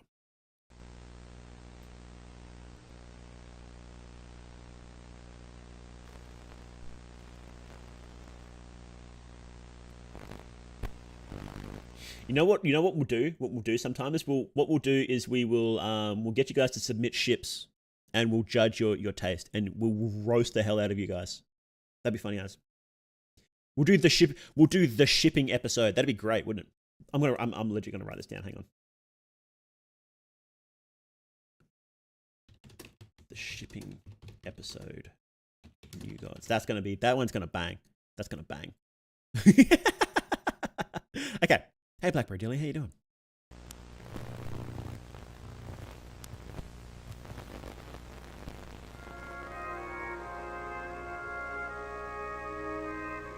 That's the staff of Asclepius, isn't it?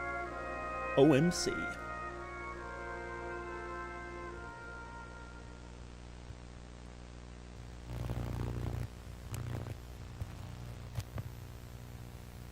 Dr. M. Senway.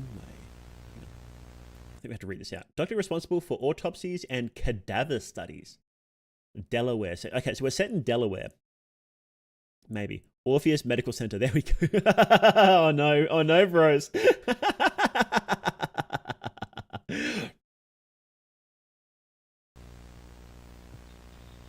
Hey, Cathal, thank you very much. Who's that on the bros? Oh, what is that? Yeah. Hang on. Almost missed that. What is going on there? Is that an eye? Like, is that like a giant like eyeball with like an eyelid? Is that what's going on there? Oh, right. This might be an okay, this is going to be an autopsy video because it's medical studies, autopsies. If you're squeamish with gore and such, I would maybe keep the tab open, but like minimize the tab. Okay. Oh. Study and analysis of patients who died of awake syndrome or sacrificed to the master. Okay.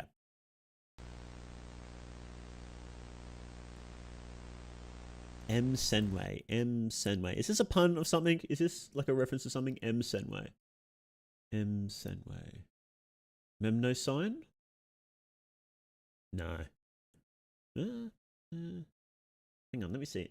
Memnosine. Memnosine. Memnosine.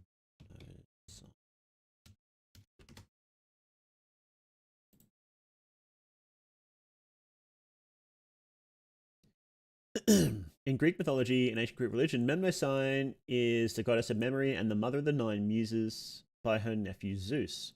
She's one of the Titans, the 12 divine children of the earth goddess Gaia and the sky god Uranus. Name basically means memory. Maybe. We'll see. We'll see. We'll keep that in mind as we watch this. I don't know if that's actually it. Maybe it's just a coincidence. The tickle monster.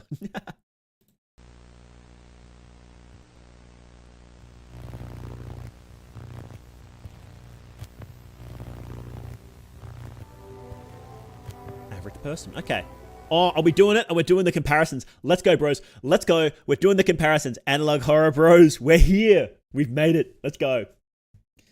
Like in the man in the suit in the Goji, the Godzilla, analog horror. What we expected and what we got.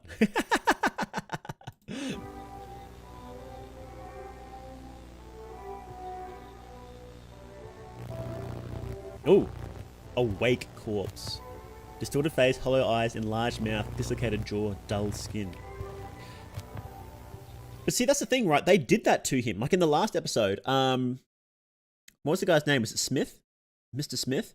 They did that to him. That only happened after they got into his house.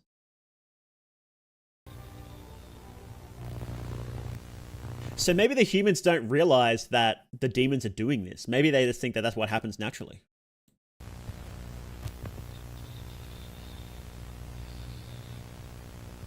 How you doing, Mintmont? Did I say hello to you already?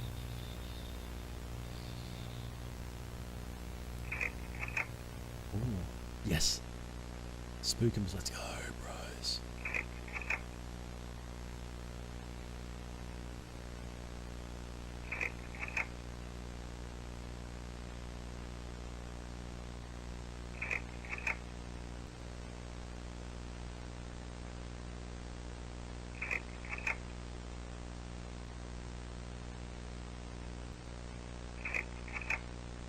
Spooky. Oh, the skulls all caved in.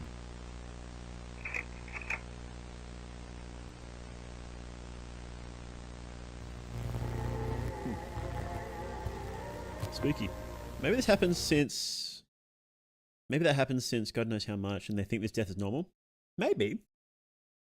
Well, there's standing orders by the police that to keep it under wraps, right? So who knows how common it is. If it was too common, they wouldn't be able to do that, would they?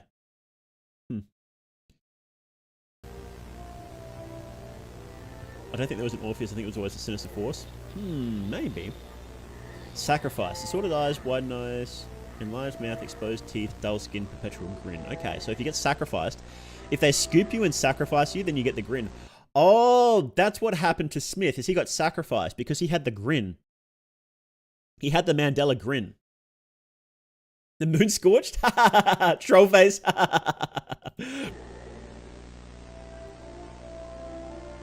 They're analog jacks.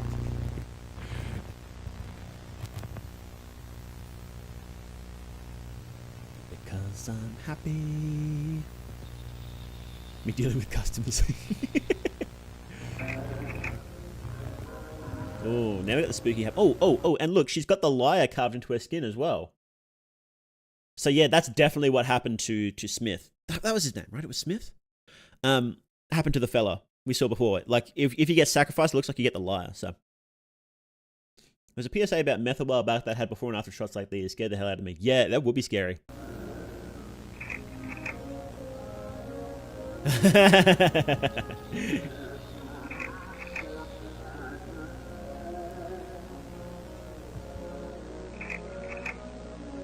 Big grins.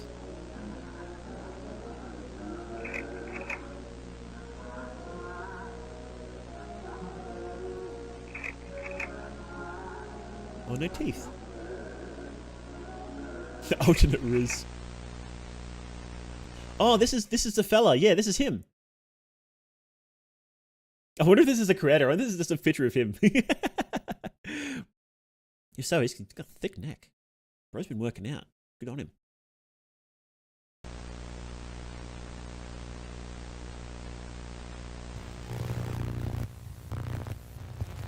Missing art category of Twitch the past 2 days. How to sacrifice a human being? Let's go, bros. Sacrifice a human being.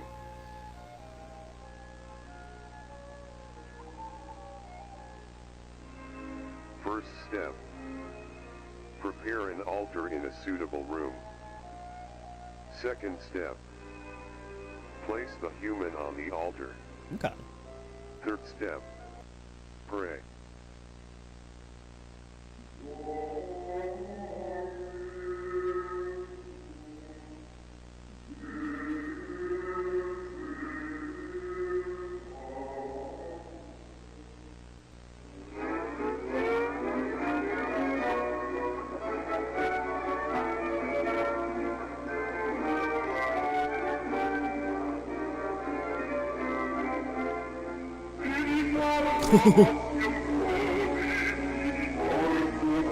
That's really cool, actually. That's great. What a great shot. Wow. Okay, we had to rewatch that because that was perfect. That was actually perfect. I love that. Let's watch the whole part. Here we go. How to sacrifice a human being.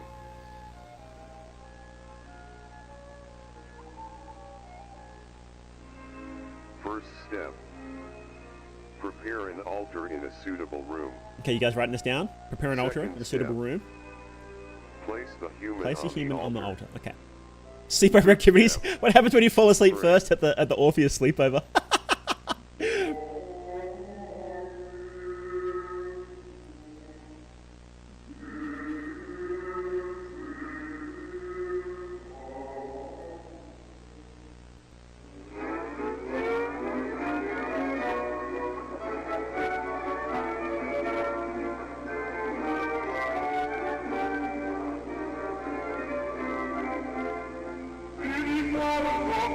That's great.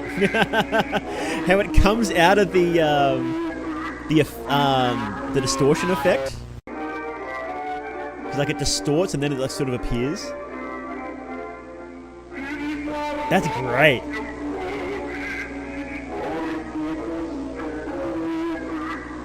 And the music kicking in at the exact same time. Awesome, awesome shot. Like awesome, awesome segment. Love that. Step 4. Oh. Prepare the branding iron. Okay, so we're not finished yet. Step 5. Brand the body. Okay, so that's a brand. Step 6. Hope it doesn't come back to life.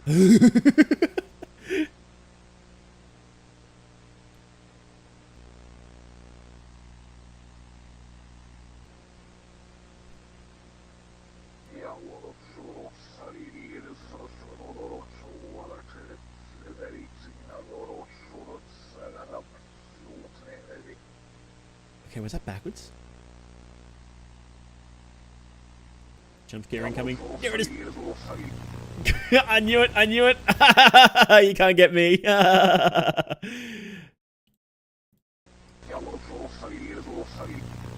I'm so glad that wasn't like ear splittingly loud then. I would have shit myself. Hey, Pro Creation, thanks for coming in. Yeah, we're going well. We're watching Orpheus Analog Horror. It's pretty sick so far. Really enjoying it. It's got some great editing. Great editing. Backwards, definitely backwards. Yeah, we'll have to check out what the comments say. Usually the comments are pretty good and actually explain this stuff, so I don't have to try and mess around with this on stream. But thanks for coming in, Pro Creations. Appreciate it.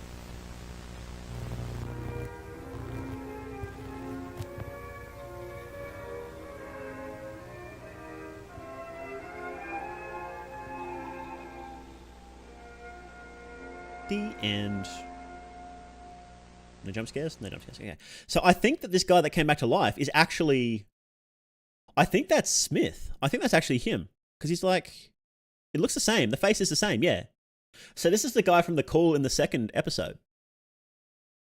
He gets owned by the cult. They sacrifice him. And then they... It seems like they can set up the altar wherever they want. It just has to be a suitable room. And then they go there, they kidnap you, they set up the altar in your house, they perform the sacrifice, and then you die. And then they sort of just left him there, and then he gets up, and he's alive still. So Smith, Mandela Smith is back. But who is this, though?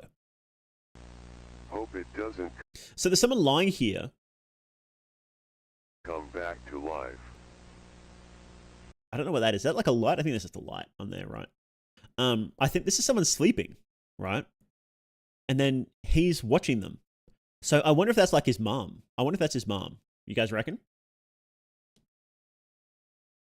Wasn't that guy awake? I thought that happened, unless it's just the spooky face. It's not relevant. He was sacrificed. I think, you know what? When he became awake, I think that was, he was in the process of awakening. And then the cult got him and then strapped him down. Or maybe that was just the process of him getting sacrificed too, because it was just like a headshot, right? We don't really know. I think it's just, I don't think it's supposed to be like some sort of weird twisteroo or anything like that. And we'll find out later, but I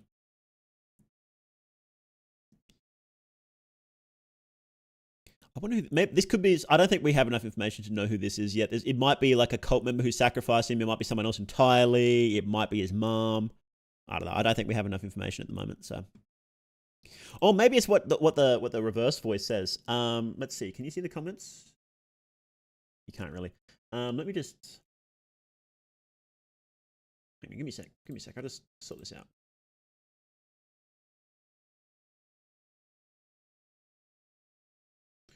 Boop, boop, boop, boop, boop, boop, boop, boop.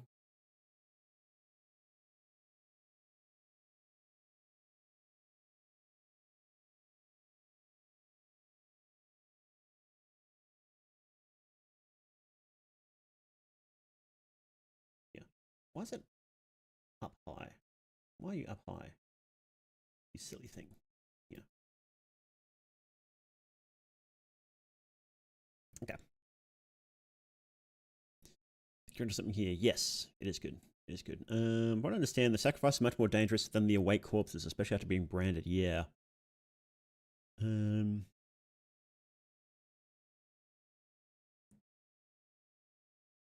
Nothing came out of reverse. Oh, okay. So he must be speaking Latin. Okay, so he's not actually speaking reversed. It's like Latin. Could be reverse Latin, I wonder. Japanese Urban Legends and Rituals Volume 1 Unlocked. That looks sick. That looks sick. I'm gonna... 100k views? It's a little bit much, but we'll see. We'll see. We'll note that one down. We'll note that one down. And priorities.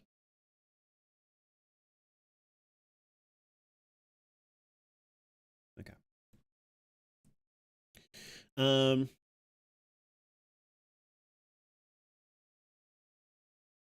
My dog did that, except he's not a dog anymore. We brought him to the church and praying he doesn't grow a brain or his leg. I hate when that happens. Are you being serious or joking, buddy? I wonder. uh... Ever think they went to brand someone playing dead or just freaked when the guy woke up screaming that one time? Now that's canon. Oh man, that's great. That's great. Okay, someone who dies from awake syndrome stays dead, but if you get sacrificed, ... Okay, so if you die from awake, then you... Okay, so the phrasing here makes it seem like you can get awake without dying from it. So it seems like if you like commit suicide or die from it after a while, then you don't come back. But if you get sacrificed, you can. So I guess if you can get sacrificed while you have awake. So I guess that's sort of what we were suggesting, isn't it? Maybe, we'll see. Okay, that's pretty sick. It's a pretty sick episode. They're really good. I actually really like that episode. My favorite so far. So. Okay, so that was episode 3. Let's go to episode 4. Okay. Human curiosity is pure selfishness. That's really interesting. Actually, what does the description say here? Medical studies are implemented at Delaware. This file of extreme importance for our cult and making it public could cause disorder and panic among civilians. Please use caution. Regards, Dr. M. Senway. Are the tapes... In case the civilian calls the police station reporting strange images on the television, we need to be alerted. So I wonder what the story is for the tapes. Because usually there's like a reason why the tapes are being public, or why there's a collection of tapes. I don't think we've got a reason yet, do we? It seems like what I suspect is that these tapes are in the collection of the cult. Because like this one straight up says, you know, this is for extreme importance for our cult, making it public could be. So it seems like Dr. Senway is handing this tape over to another member of the cult, right? Oh, stream elements, you goose. Totally off topic, but I recently read Sonnet to or of Satan by Sylvia Plath, and it reminded me of Valverde.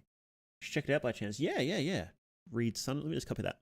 Sylvia Plath. I've heard that name before. What does she do? Base gifter. No, it's not somebody gifting it. It's stream elements messing up. What I think it does is it's people who became members off stream. Like maybe it was like automatically renewed or whatever, and then it just randomly puts them on stream. And I don't know why stream elements does that. I don't. It's very strange. Anyway. Oh, let's get rid of that one. Here we go. It's been doing that ever since I started using it. I need to spend a bit of time fixing up these alerts and probably stop using stream elements because it's just doesn't really work properly. Okay. So let's keep watching. So this is episode 4, elections. And what does the description say again? Human curiosity is pure selfishness.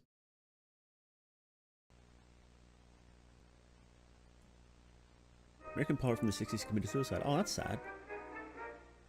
Citizens of Bradmore, Remember to pray for people who commit suicide. our wonderful little town needs a mayor who can show America what we are worth. And who else but Jacob P. Foster can take the place of the new mayor?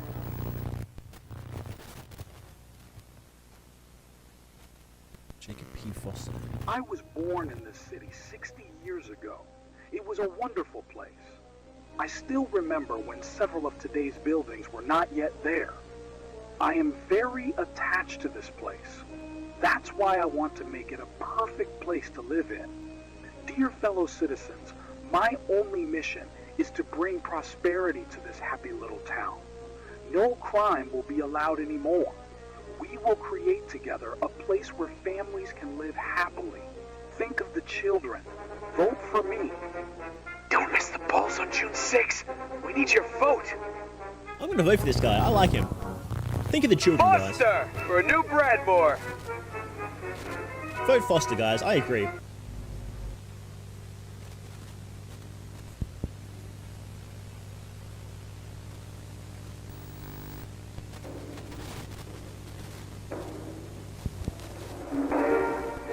here we go.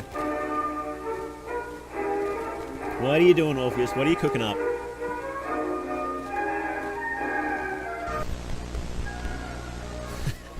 Okay, no, we have to look at that. We have to look at that. What was that?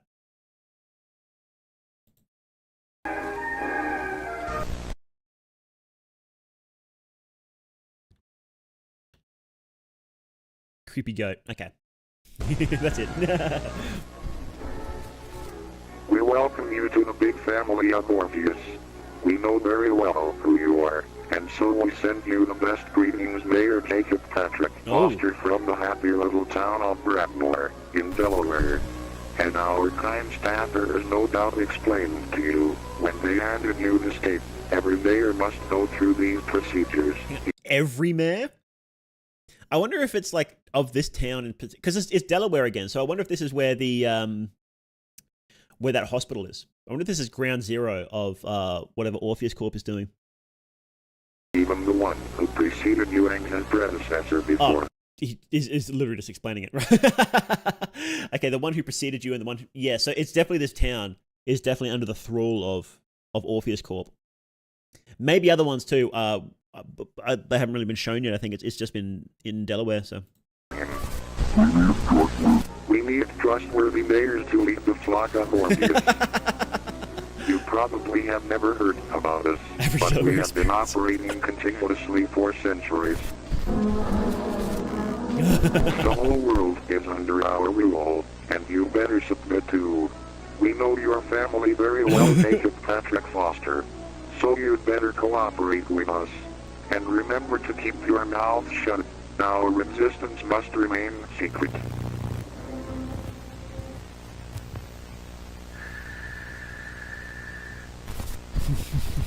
That's creepy. You might even get some benefits from your participation, but only those that will be allowed by your position within our hierarchy.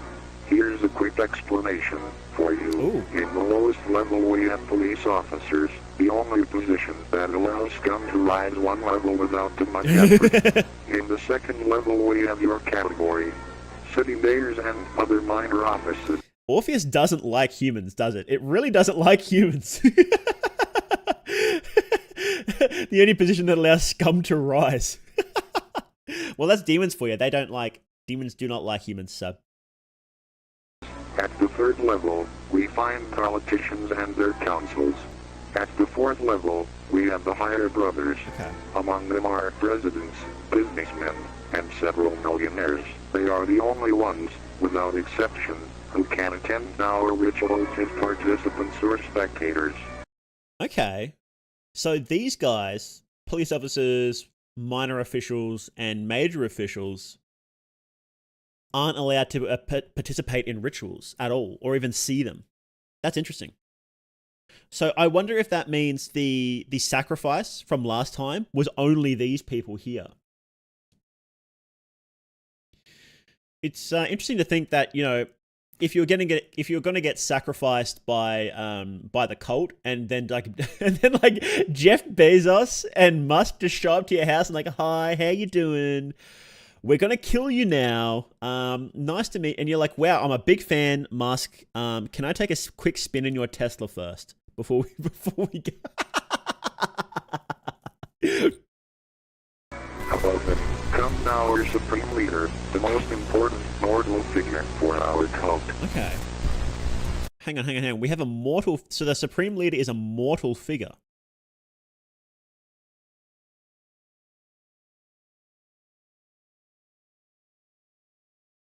Interesting. I wonder if we've met them yet. Probably not. Hey. Demons get the brick.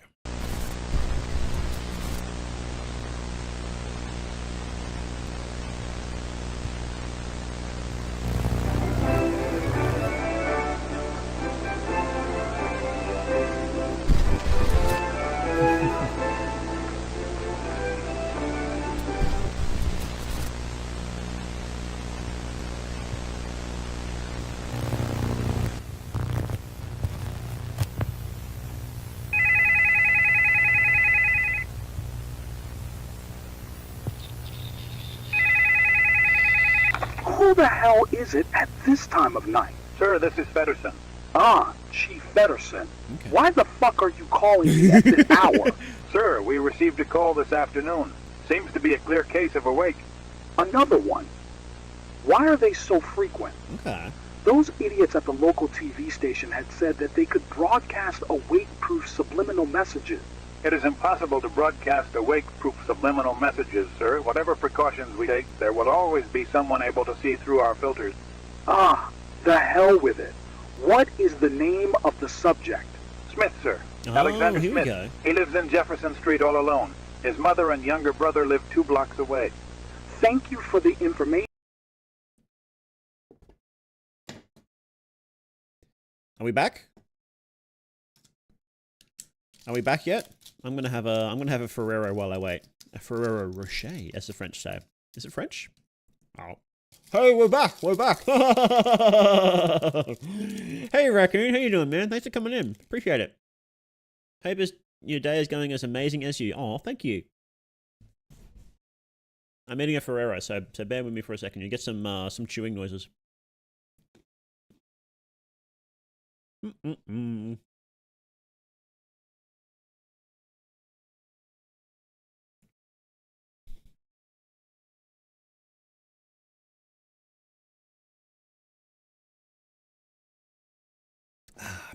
Love Ferreros.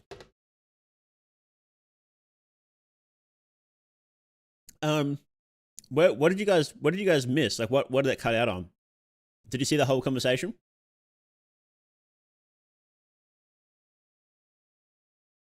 Should we rewatch it? Should we rewatch the conversation? Let's rewatch the conversation.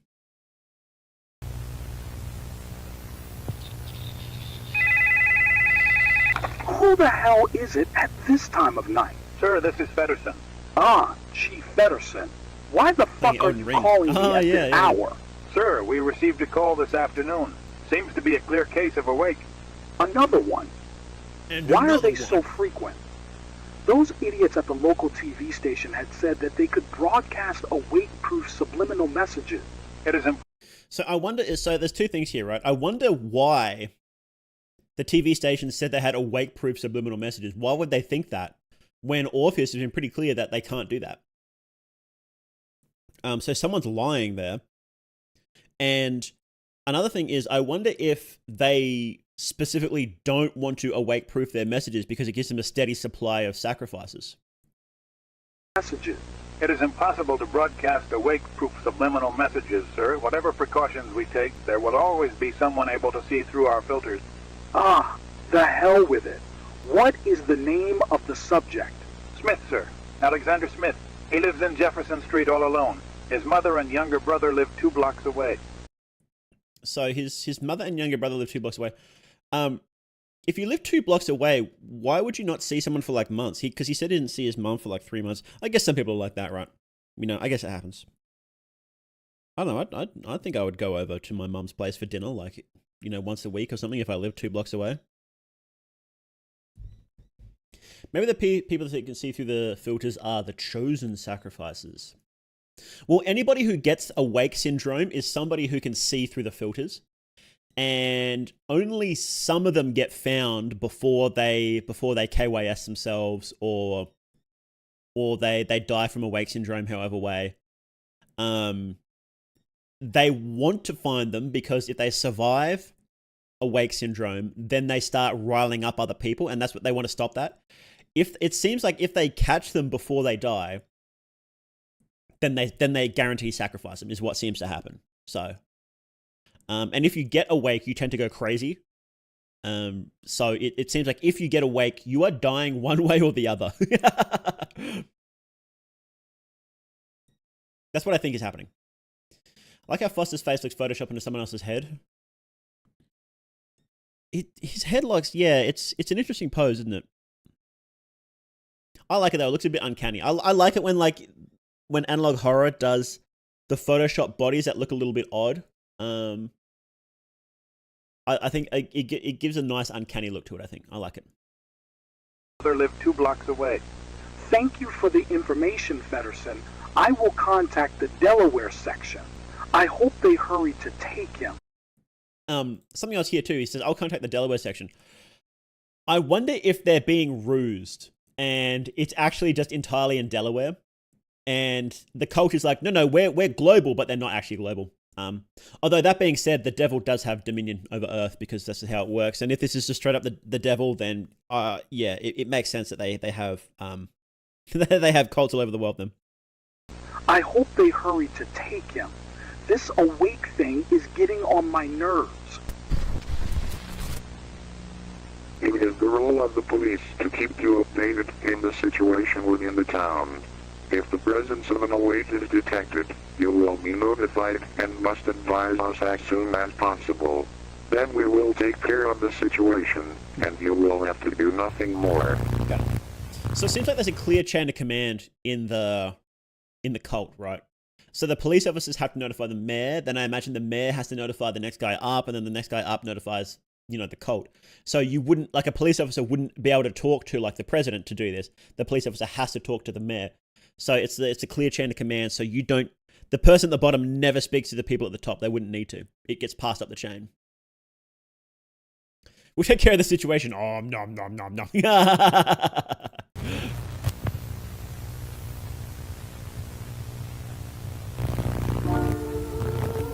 What's secret? Who's asking that?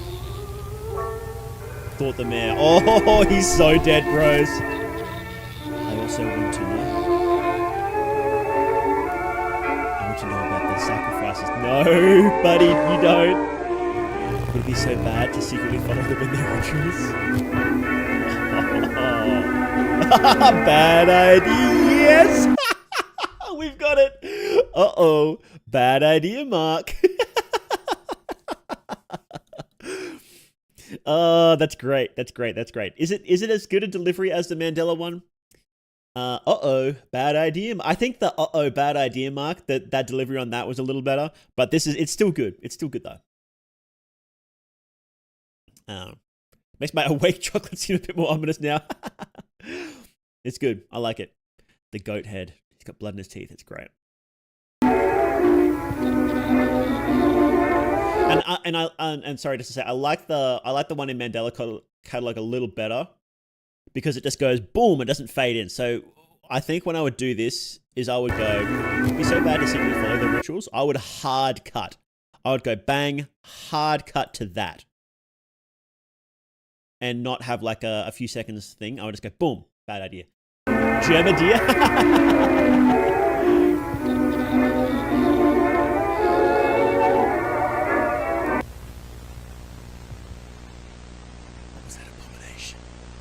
That's good. Like a hard cut like that was good. What the hell happened to that man? The man was very concerned. I thought their sacrifices were simple murders. Better go home and forget what I saw. It's too late, buddy. They know.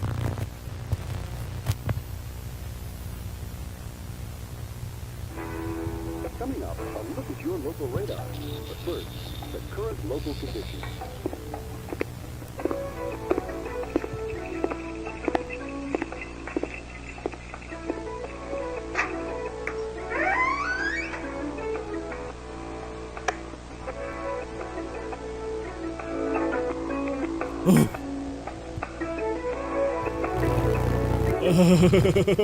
They killed his whole family. They are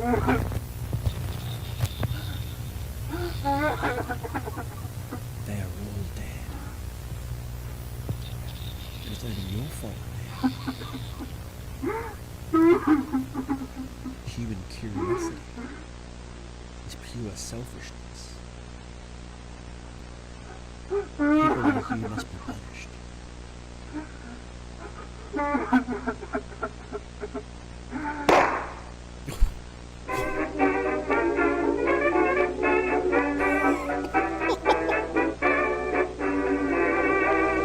Happy days are here again, the skies of fall are clear again.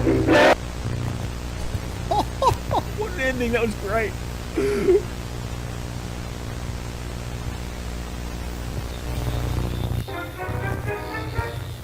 Citizens of Bradmore, elections are coming up. Our wonderful little town needs a mayor who can show America what we are worth. And who else but George M. Dewar can take the place of the new mayor? It was the exact same dialogue, but they just switched out the name. Our wonderful little town needs a mayor who can show America what we are worth. And who else but George M. Dewar can take the place of... Oh, this segment was awesome. How good was it?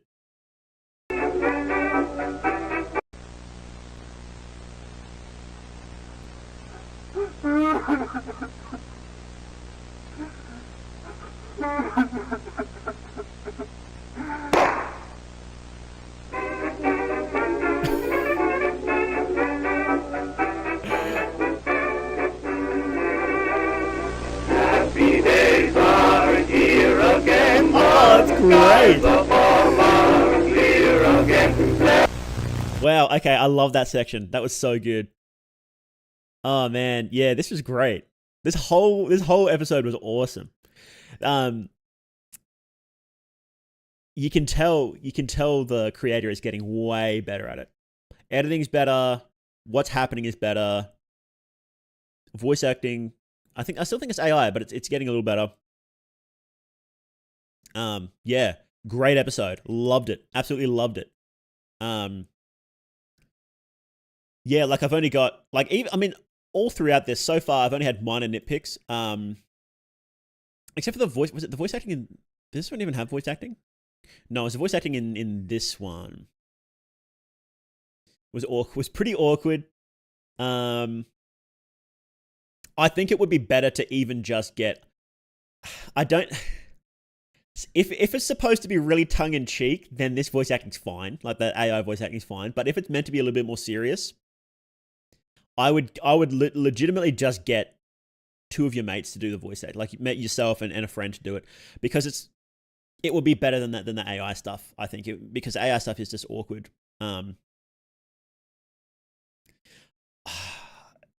It's good though. I'm really enjoying it though. Some of the editing is just fantastic. Like this scene here with the sacrifice, awesome scene, just awesome scene.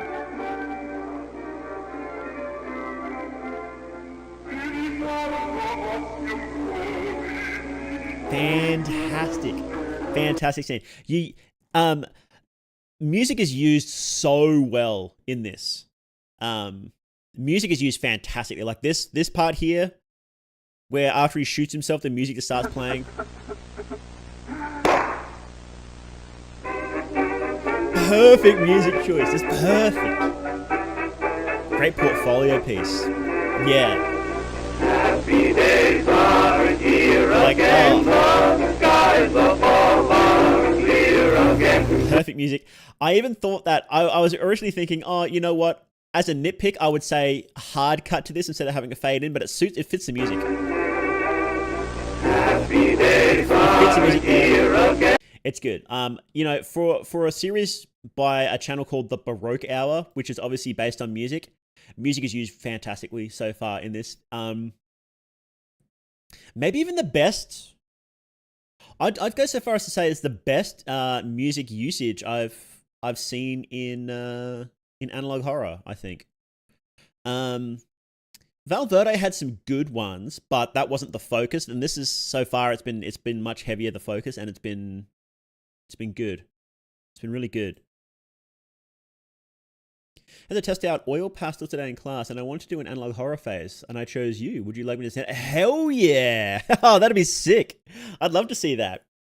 Yeah, I love fan art. You guys are free to, if you guys want to use me for a portfolio, you guys want to use me for anything like that, feel free. You have my express permission to do that.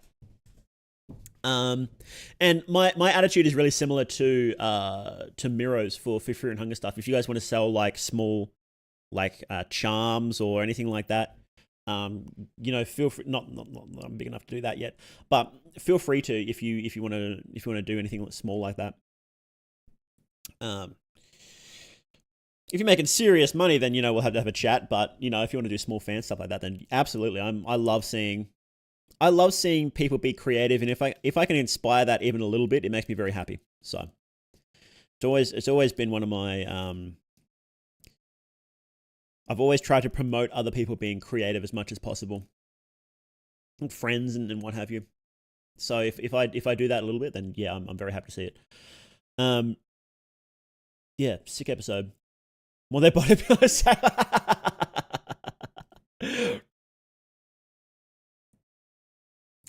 So that's interesting. So it goes from, so like the been getting longer. They start at 3 minutes and they get a bit longer. It was 8 minutes, 8.5, and it goes harsh, like cut right down to 2 minutes. So interesting.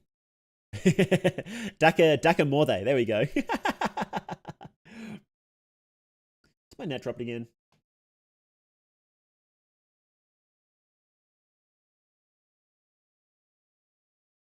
No, we're still here. Weird. It's funny. Anyway, okay, next episode. Hey, big man, how you doing? Venice, Italy. He will raise again from the depths of the prophet's grave. Oh, here we go. It's funny, yeah. Analog horror series always do this. They'll have longer episodes, and then just randomly they'll drop a tiny one in the middle for some reason. I wonder why they do that. Guess we'll find out. Doing well. Your exams go well? Yeah, guys, have your exams been going well? Let's watch Venice. Beautiful Venice.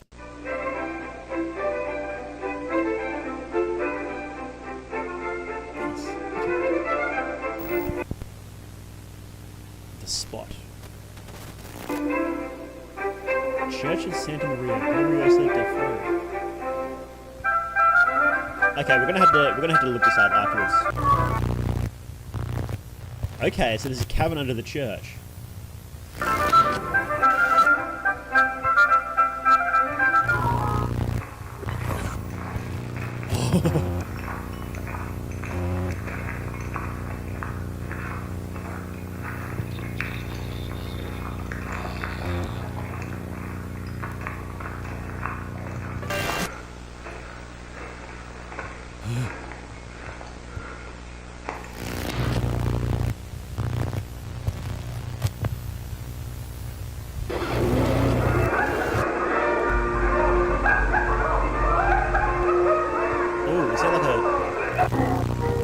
Baroque party in a cavern under the church? Is that what that's suggesting?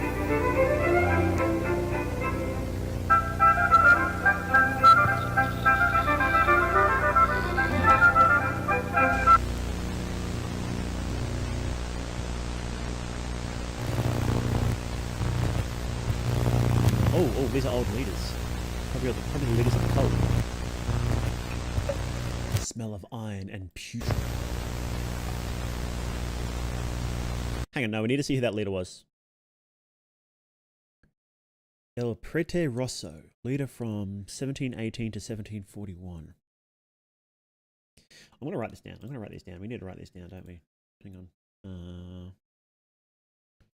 Il Prete Rosso. Let's just write one of these dates down. Here we go.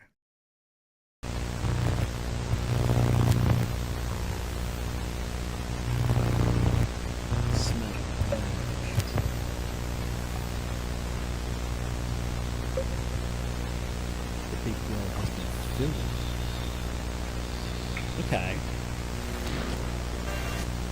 He will rise again from the depths of the prophet's grave. No. What was that?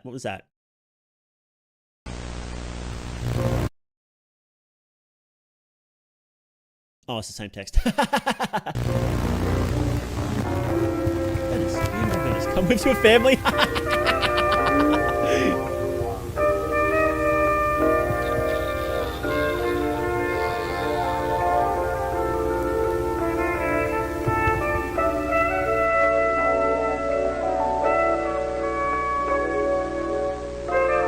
Goat was there, yeah. Okay, nice little episode. Let's see. Where was this church? Here we go. The Church of Santa Maria Gloriosa de Santa Maria Gloriosa de Ferrari. Let's see what Wikipedia has to say about this. So I feel like this is tongue in cheek, because you absolutely can't have a massive cavern underneath Venice. It's swamplands. It'll be filled with water. I definitely feel like this one's joking a bit. Let's see. Let's punch this in. Here we go. Okay. Commonly abbreviated to the Frari, is a church located in the Campo de Frari in the heart of the San Paolo district in Venice. It is the largest church in the city and has the status of a minor basilica. The church is dedicated to the Assumption of Mary. Okay.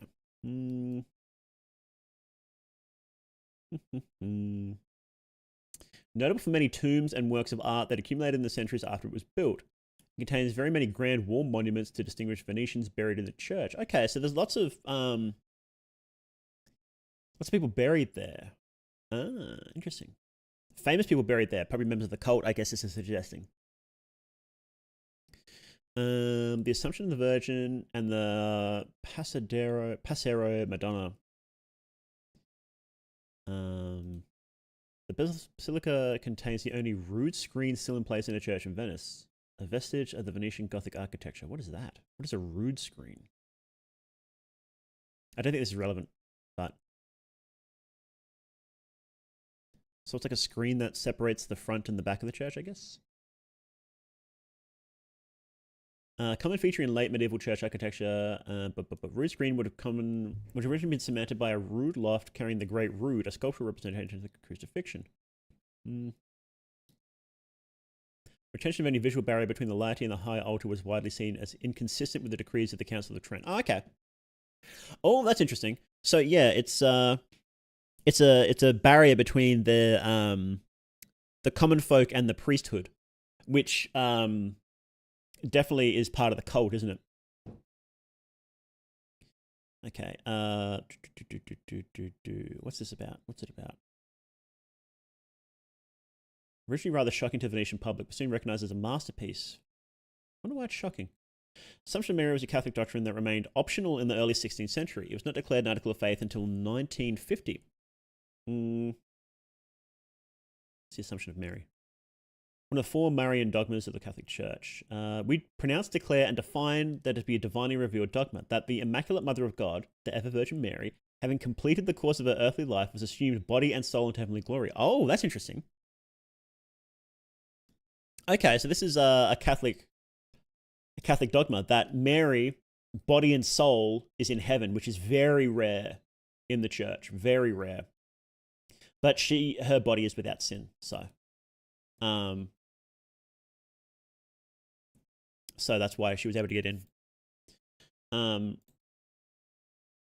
Okay, let's see if there's anything interesting here.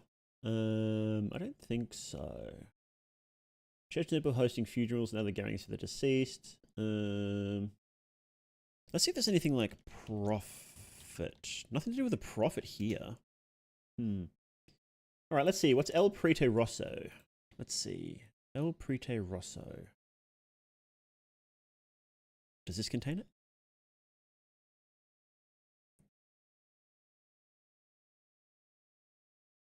Okay, at the age of 15, he began studying to become a priest, and he was nicknamed El Prete Rosso, the Red Priest.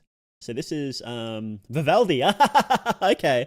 Yeah. Look, that was the dates. It was 1718 to 1741 or something like that. He was the leader of the cult. And he was a Baroque composer. There you go. And he was the Red Priest.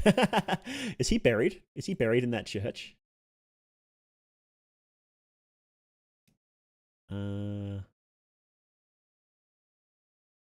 Does it say where he's buried? No, he's not buried there. That would have been funny. Okay, interesting.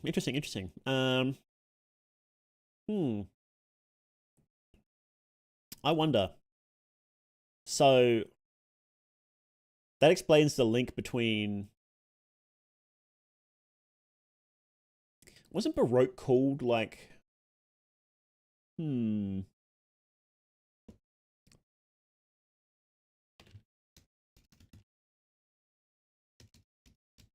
Hmm.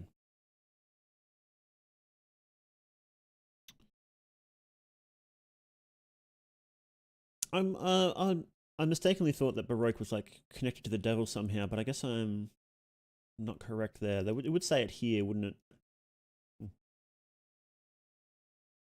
If you're truly the Duke, why does your name start with meow? It's more they Duke, not Mao the Duke. Everyone gets confused with that though, so that's okay. Okay. So Vivaldi was a leader of the cult, and the cult seems to be centered in, hang on, where is it? The Frari, which is about the Assumption of Mary going heavy in body and soul into. I wonder how that ties in. I wonder if that does tie in.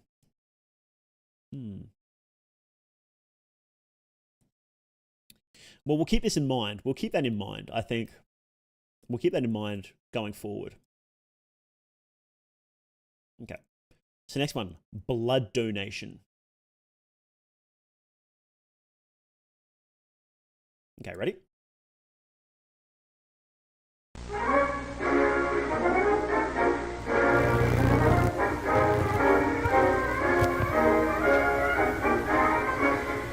And now, a message from our beloved president. Good afternoon, my fellow Americans. I'm here today to ask you an important question, which I think you have a duty to answer. Have you ever thought about offering your blood?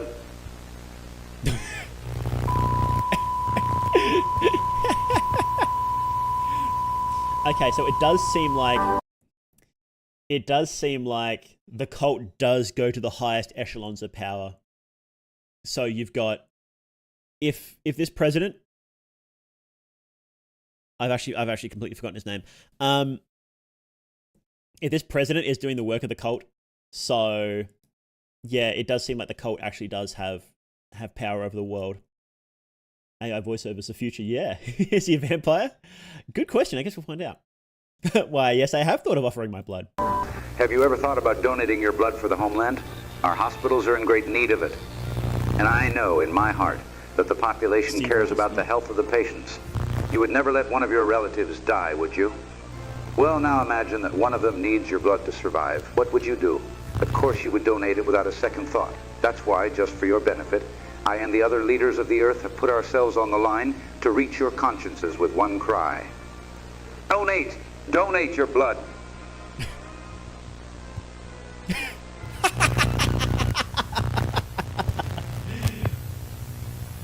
Set the piece. Oh yeah, no, cool. I'll take a look after this. If you might have to remind. No, let's look at it now. Fuck it. I'll forget if I don't. Where'd you put it? Was it on Twitter?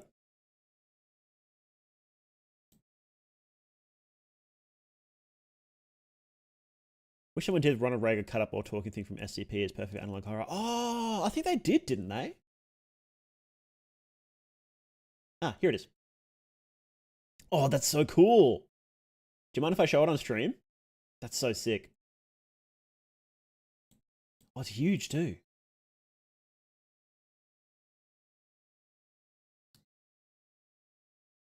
That's really cool.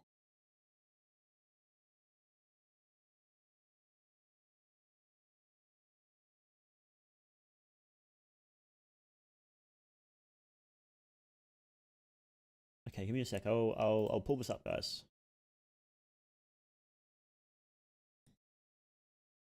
Look at, oh, it's huge. Look at how sick this is. That's great. And this is by, hang on, I'll just get your link. Where did we go? Yep. And this is by friend of the channel, Pry Creations.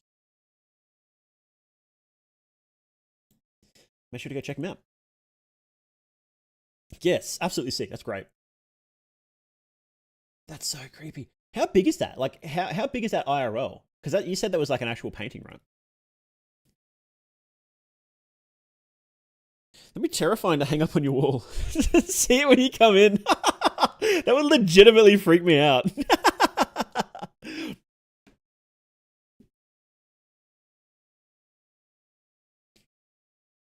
How big is that clip? I'm gonna have another Ferrero. Hope you don't mind the chewing noises. I got the box sitting in front of me, and I like looking at it every 5 seconds. Less than the size of my palm. Really?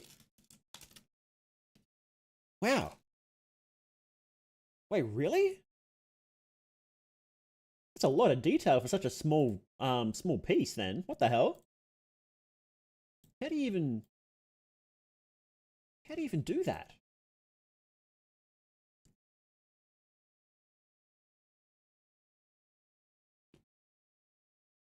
I don't get you, artists. How you can do stuff like that. You're like, yeah, you know, it's some tiny little piece that's like physically like an inch wide.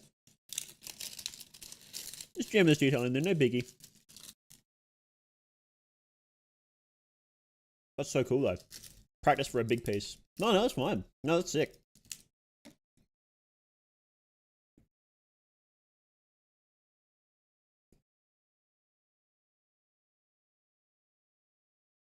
Sculpted out the oil pastel with a pencil. I don't even know what that means. What the hell? Oil, sculpt, oil, pastel. Ooh, a piece of candy. Ooh, a piece of candy. With the Ferreros, absolutely, yeah. I legitimately, if I have like chocolate or whatever, I legitimately had to put it out of my eyesight. Also, I'll just keep eating it. Oh wow, you can like, what? You can sculpt oil? I've never seen this before. That's crazy. Well, I'm surprised more every day. Thank you very much for drawing that, Procreations. That's sick.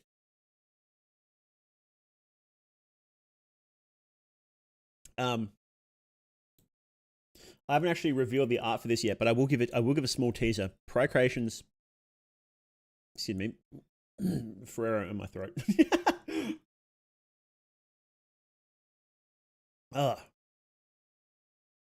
Okay. Procreations is doing the thumbnail for the next big video. I haven't revealed the art yet on stream. I think. No, we won't. We'll leave it to be a spoiler. It's amazing. It's actually amazing. It's absolutely fantastic piece that's coming. The video was supposed to be out like 2 months ago, but I just kept getting delayed. So. Okay.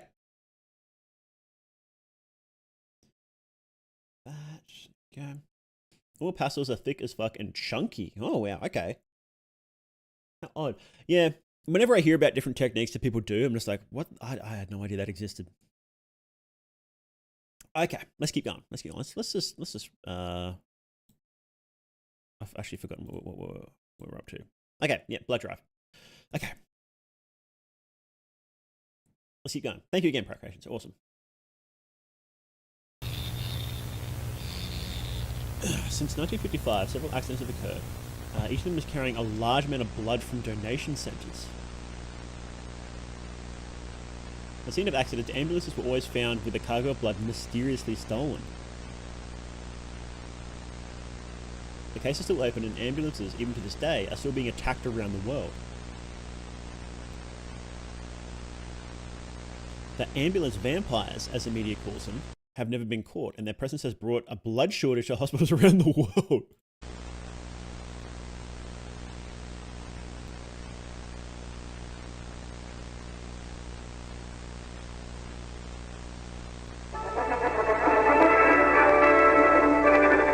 BBC News.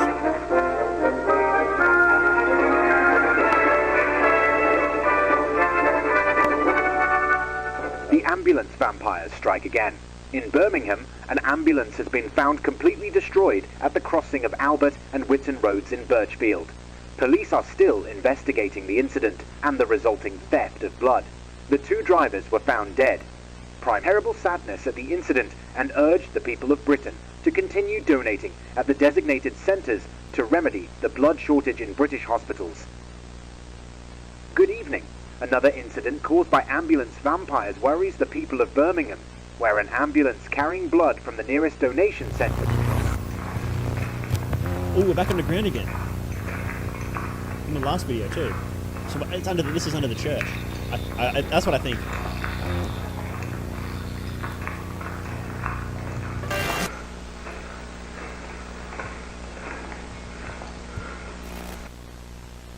Oh, here we go.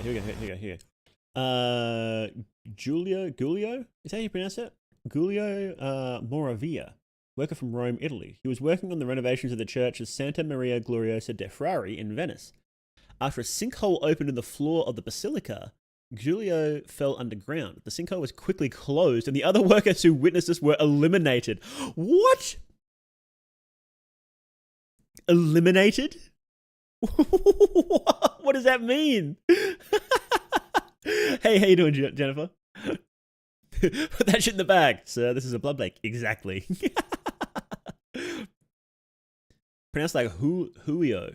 Julio, is it? Julio. I can do that. Julio. Fun fact, hospitals are basically in constant shortage of their blood supply, not because of ambulance vampires, lamely, but because blood is a living tissue that can die. Oh, okay, so it's like on a timer, right? Yeah, that makes sense, doesn't it?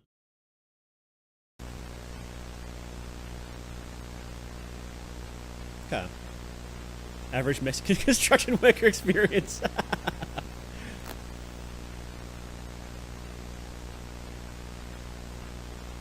It is suspected that the subject who has seen the tank room and the content of the... Hang on. Of the well, so his immediate sacrifice is required. We cannot risk him finding an escape path and telling what he saw to somebody. What is the tank room and the content? What is the well? Hang on, didn't... Hang on. In the last video, they said that the well was full. Didn't they say that? Or something like that? Frapollo was involved? I bet he was. We'll have to call him up and say, Frapollo, what are you doing, buddy? Cannot risk him finding an escape path. Okay, so he's still trapped down there at the moment, at the time of this video. Okay. So is this footage him wandering around there? Or is this somebody looking for him?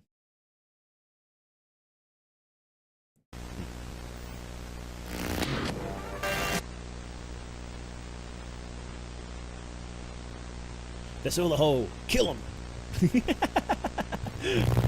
Basically. Oh, creepy room. Let's go, bros. Jump scare. Jump scare time. Get ready. Okay, yeah, this was definitely part of the last episode.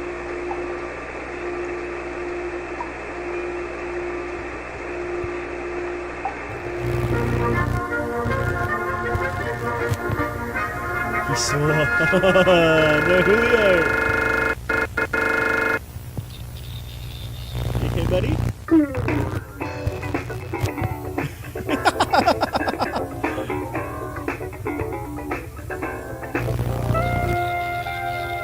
Today's guest, Dr. Michael Sandler, Section Chief of Hematology and Oncology at the Christiana Hospital. Blood study. The well is where this god's going to rise up. Yeah. That makes sense, doesn't it? Yeah, because they talked about something about the I've forgotten the term already.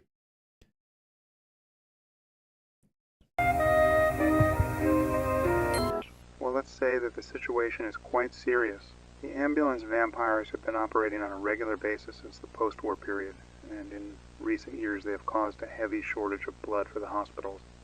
Our patients require blood during surgeries and in extreme emergencies. Oh, sorry. And at the moment, we cannot guarantee such large supplies. They attack ambulances, steal all the blood supplies, and then kill the drivers. The fact that no one has been able to find and stop them all these years is terribly serious.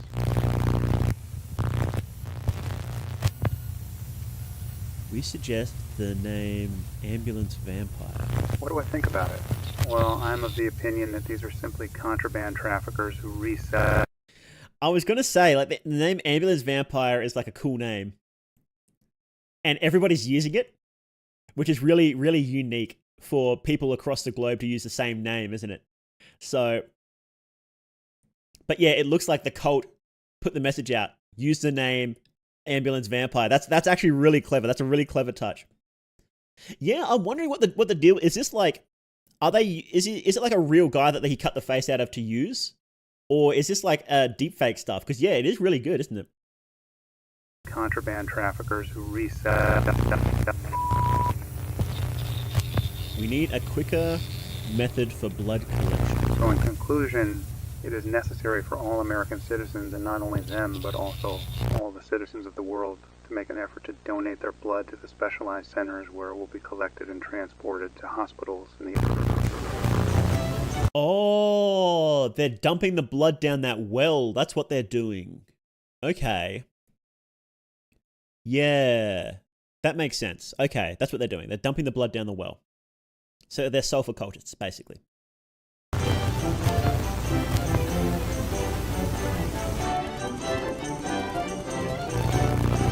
Oh. Oh, you know what it is? So in order to summon the souls of the dead from Hades, you needed to sacrifice something. You needed to have a pool of blood there. And I think what they did in the Odyssey was that they sacrificed a goat or something like that. And then the souls of the dead wanted to drink the blood. Tying it back to Orpheus. And Orpheus would have done something similar. I haven't read the specific tale of Orpheus, but I imagine he did something similar, where he sacrificed someone, or something rather, probably not a person, but a thing to open the gateway to Hades. Hope for an Alex Jones cameo in this. So far, it all seems to be footage from like originally the 50s, and now it's like the 80s. So maybe we'll reach modern day. Why haven't we used Alex Jones in analog horror yet? I feel like he would be pretty good. Using clips of him for analog horror would actually be pretty good. I wonder if YouTube maybe cracks down on that. That might be a thing too.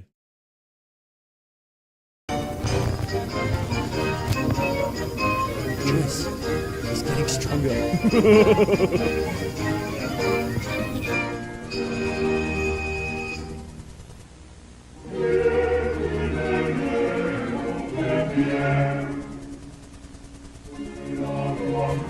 Oh, it's the cult. Oh. It just ends. Donating your blood for the homeland. Okay. This was a solid episode. It didn't have any, like, major wow moments like the previous ones did. Like, no cool moments like that or like this. Solid, though. Solid episode. I want to know what play this is from, because he's used lots of footage from this play, so... I think it's definitely a play about Orpheus, obviously. Inanna/Ishtar sacrificed something at each gate to a deeper layer of the underworld when she descended to bring her husband back. Oh, okay. Interesting. That seems to be a common theme in underworld stuff, isn't it? Didn't feel like this episode had a highlight. Yeah, it needs like a big boom moment. There's a lot of lore dump in this one about the vampires. But it needed a bit of spice, a kick. There was no scene that made me sit back and go, okay, I need to rewatch that scene. Other than that, pretty solid. Editing's still great. Voice acting is it feels a lot better than the early episodes, that's for sure. And what if this is... Ambulance vampires have been operating on a regular basis since the What do you guys think? Is this deep fake? You know, how they take a picture and then it animates it? Shortage of blood for the hospitals. Our patients require blood during surgeries. And it's hard to tell because of the heavy effects on top as well. So it's sort of hard to...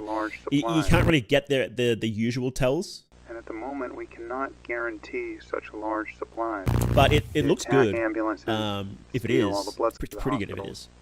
Our patients require blood during... Maybe the creator made a face on Photoshop then used deepfake. That's what I'm thinking. Imagine being Hades and seeing all these souls going somewhere. Yeah, Hades did not like... Situation is quite did not serious. like when people came down. Ambulance vampires have been operating on a regular basis since the post-war period.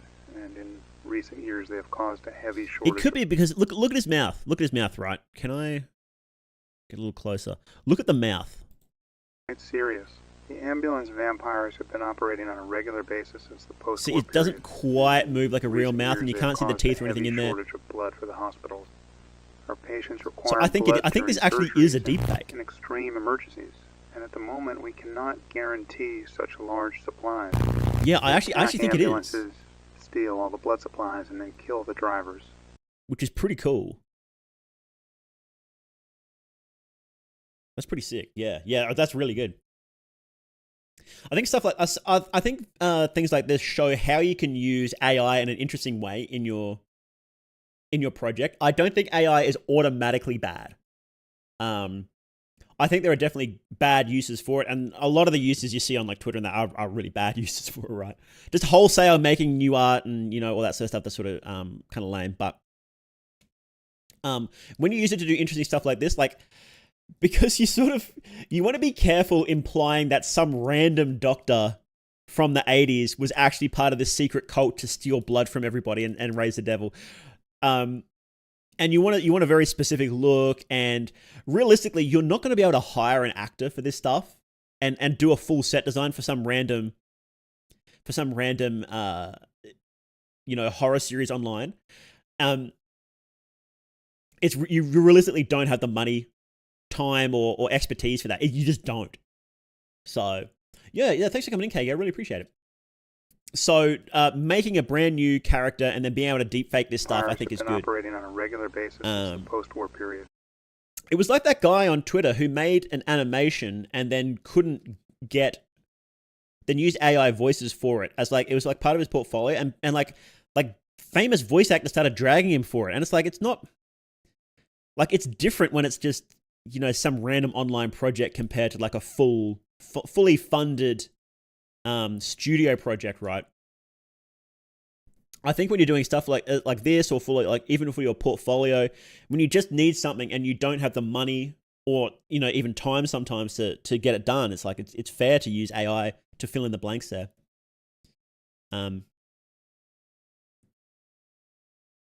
Because this would have had a budget of literally nothing and just the creator's time. Like that's the only thing that would have been spent on this series is the time. And when you're a hobbyist, or doing something for your portfolio, like I think it's fine to use AI to fill in those gaps. I really do think it is. So really hate how they dogpile the Scooby-Doo guy. I thought that was very unfair of them. Very unfair. Yeah, it was. He made a. I didn't look too deeply into it. A guy made a fan animation for Scooby-Doo as part of his portfolio, and he used AI voices. And then you had actual voice actors, like long-term industry veterans, like dogpiling this guy and telling him how he's killing the industry. And it's like, he's just doing a portfolio piece. You can calm down. But yeah, I thought it was a bit of a harsh reaction to what he was doing. Anyway, that was blood donation. Okay, and now we've got 3 hours ago. We have general study Orpheus. You know what? I'm gonna here. I'll link the channel again. Make sure to go check this out if you're enjoying it. Make sure to subscribe. And yeah, see how they're going. Dog pilled, isn't that when a white one?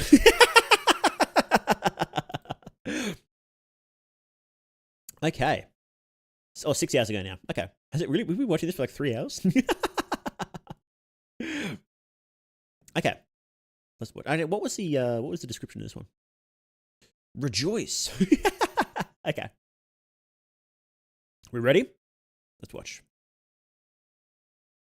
Guy has 777 subs and 7 videos, does he?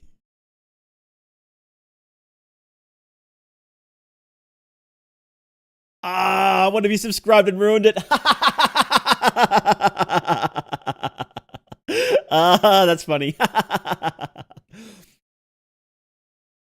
Almost. Okay, let's keep watching.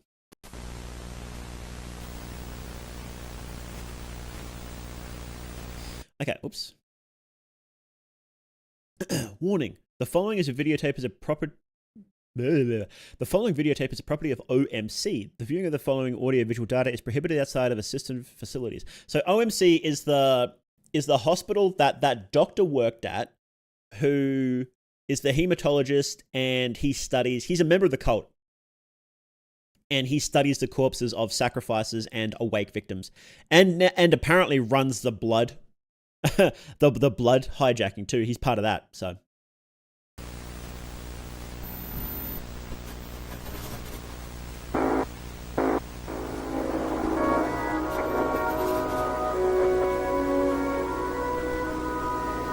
OMC. Hang on.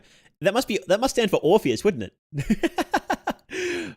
Orpheus Medical Center. Orpheus Medical Center. There we go. We got it.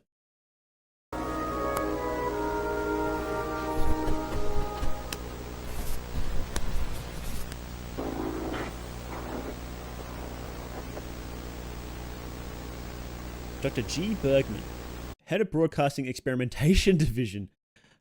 Okay, that's interesting. So he's the guy in charge of the subliminal messages. OMC USA Central. A general study on awake syndrome. Let's go, bros.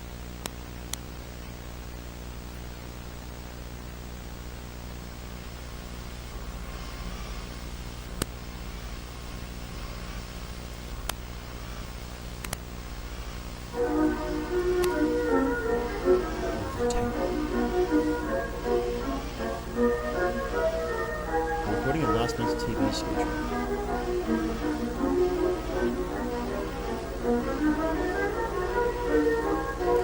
Okay, so it looks like we're going to... Oh, this is the sacrifice room.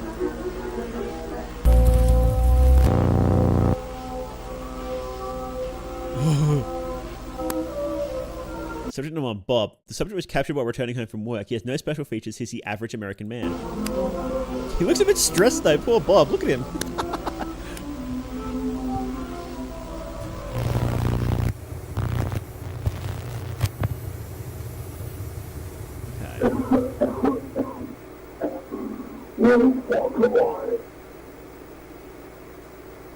Good evening, Mr. Bob Miller.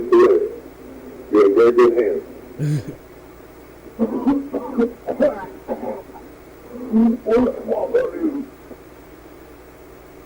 This is not where you.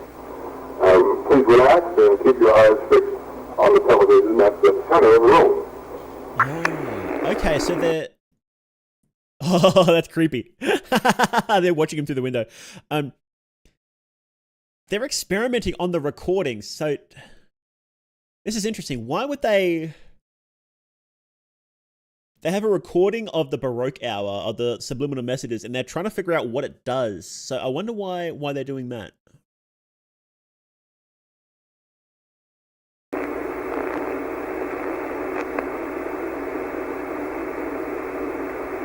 Shouldn't they have access to the raw recordings and not like... I guess... Is that Bob? I'm overthinking that, aren't I? First hour after exposure. After viewing the messages without protection filters, the patient is visibly confused and frightened. Okay. So they're giving him... Okay, so they definitely have the raw footage, right? So the messages come out. We don't know what the messages are yet, do we? We don't actually know what the messages do. What their intention is. And so they play it through the Baroque Hour in order to filter it so most people don't realize it's happening. Some people, no matter what, can see through the filters. And then they get awake syndrome. And what they've done now is they've kidnapped a guy and they've exposed him to the raw message without any of the protection. They've hit his brain raw. And so now we get to see what happens with raw awake syndrome. So I'm sorry, this wasn't I said this was a sacrifice room. It wasn't a sacrifice room. This is just where they're experimenting. An intermediary about experience. Yeah, it is actually. While only special human beings are able to see through the filter spontaneously, for anybody else, this is not possible.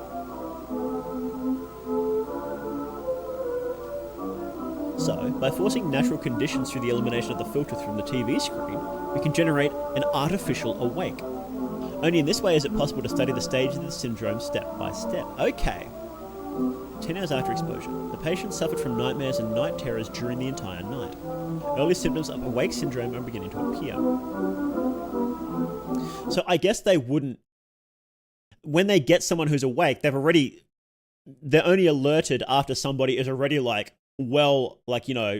hours later, and they want to figure out the early stages. So I guess that's why they're doing this experiment. That makes sense. Chosen sacrifice, yeah. They probably will. Oh, I wonder if they will sacrifice this guy, actually. Being exposed to our messages without the filter protection is comparable to being exposed to the direct powers of Orpheus. So Orpheus is the devil. There's no...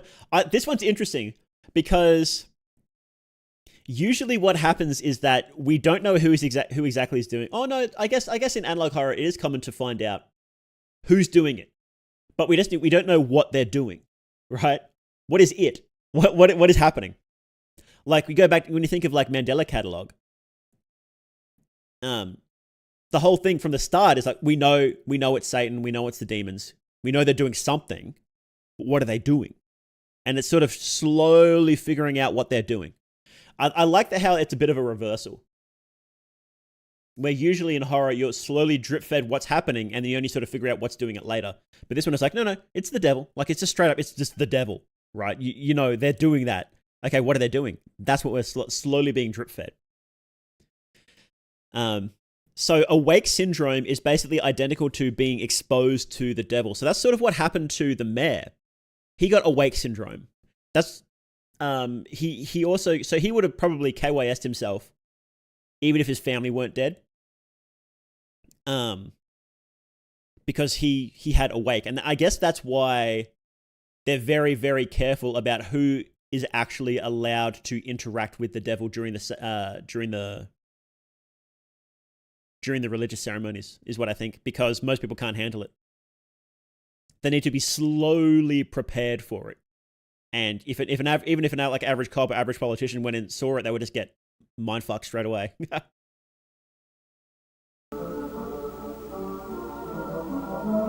2 weeks after exposure, insomnia, hallucinations, and paranoia are gradually driving the subject into madness. Can you imagine being trapped in that room just 2 weeks cold anyway? It won't take long until the subject's elevated intracranial pressure leads him to be afflicted by severe headaches, delirium, and skull deformation. So his brain is literally expanding from what he's been exposed to. Yeah, KYS'd himself. I love saying that. He kept himself safe. Flipped by God of the depths. Basically, it's very similar, isn't it? The terrible pain the patient will develop and continued hallucinations. Hallucinations? Is that misspelling? Is hallucinations a thing? I thought something was a misspelling last time, and I got owned because it wasn't. So I'm just going to check.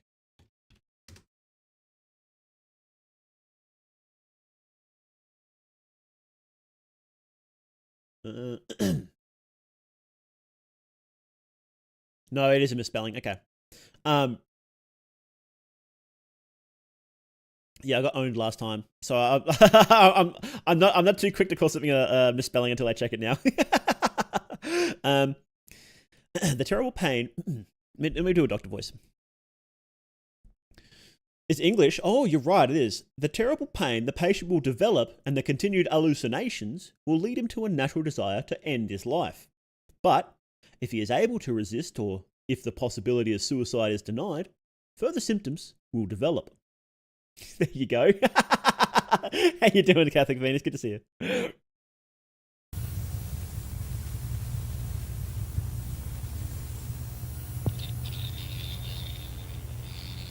Yeah, what are these further symptoms? We don't often see that, do we?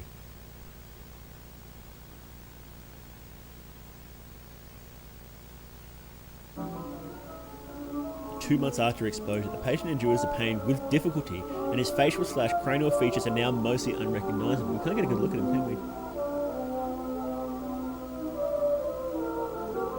He's slowly becoming conscious of the power that has poisoned him. The realization pushes him to attempt gathering all useful information to discover the truth about his condition.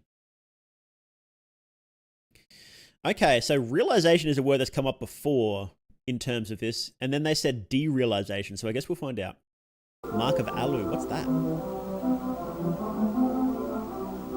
The patient will then enter a phase of severe derealization and detachment from reality. Now, all he does is repeat the name of Orpheus between his screams of delirium and pain. His brain is totally deformed. Okay. Hang on. Let's double check. What's derealization? Derealization. Mental state where you feel detached from your surroundings. People and objects around you may seem unreal. Even so, you're aware that this altered state isn't normal. More than half the people that have this disconnection... You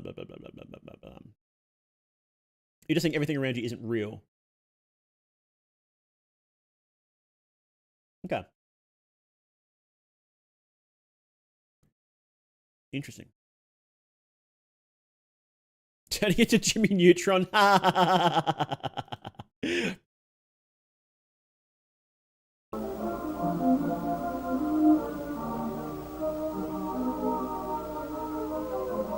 months after exposure. Natural death was from awake syndrome. Okay, so he actually died from it. I wonder how he died. Did his head like explode or something? The subject does not attract too much attention. Death by skull deformation will be the natural end of awake syndrome. The corpse will appear as an empty shell, empty to both life and soul. Interesting. The corpse will remain in lifeless state. Remember, sometimes they come back. Before... Oh, here we go. Let's go. Ooh, he has been hollowed out, hasn't he? So, what happens if the subject starts attracting too much attention? Sacrifices. Sacrifice is what we get by sacrificing a human being to master Orpheus. And they tend to have that big grin on their face. Sacrifice is used especially in cases where those with awake syndrome become inconvenient to the organization. When the subject during the agony of his condition draws too much attention to himself, or if, driven by the awareness given by the syndrome, he seeks information about us, his fate is sacrifice.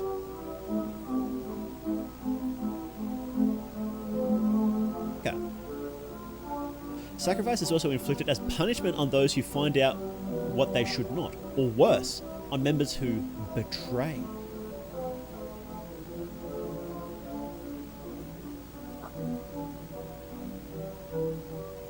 This is a new family. Subject number 2, Peter. Hang on, no.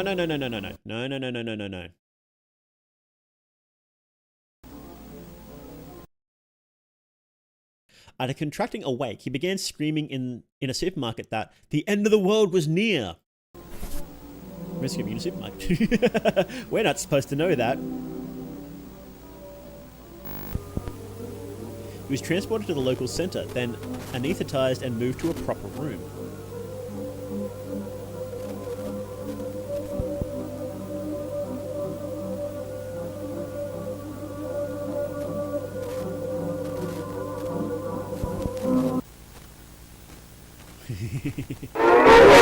Oh, that was good. It's the same thing. It's the same thing as last time. It was still good. Now his soul will be forever with him. That was good. It's the exact same thing as before, and it was still good. Good jump scare.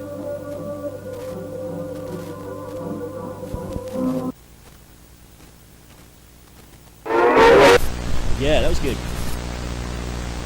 And his soul will be forever with him. His soul at his disposal.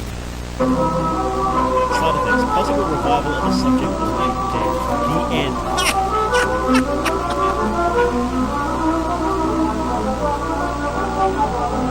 Okay, so I'm curious how many episodes are left of this series. Oop, go away. Because it feels like we're getting closer to an end.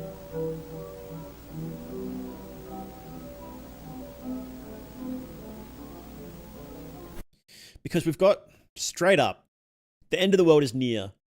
They're stealing all the blood. I'm pretty sure it says in this one that the well is filled.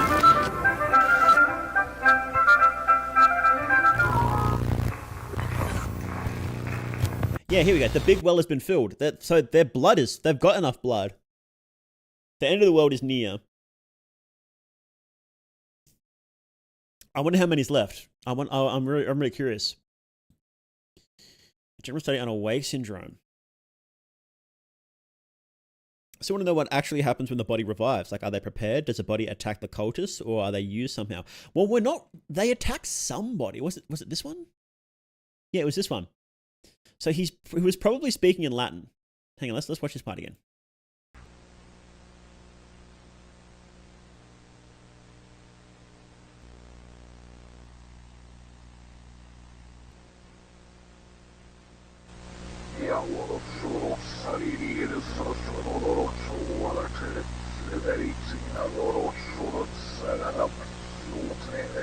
It does kind of sound like Latin, doesn't it? Maybe backwards Latin? That'd be funny as. Jump scare.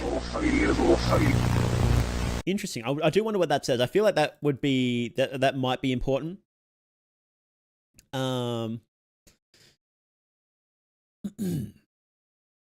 It wouldn't shock me if like a demon inhabits the corpse then, because the soul has been cooked, right? Is it backwards? It's not backwards text because somebody, yeah, here we go. Nothing came out from reverse. So it might be Latin, it might be backwards Latin. It does sound reverse, doesn't it?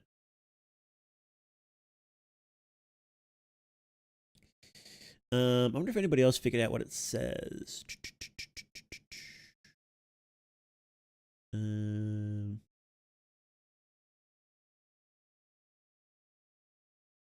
Did anybody... What is the sacrifice at the end even saying? He's telling everyone who asked. Oh, what does that mean? Hang on. Here. What is the sacrifice at the end even saying? He's telling everyone who asked. What does that mean?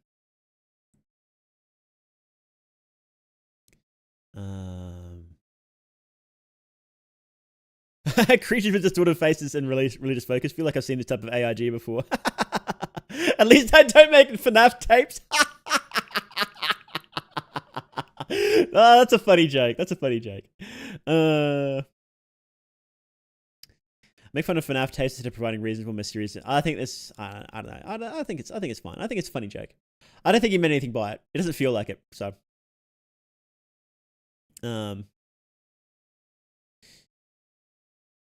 Fuck it. Let's read the. Let's get into the tea. Let's spill the tea, boys.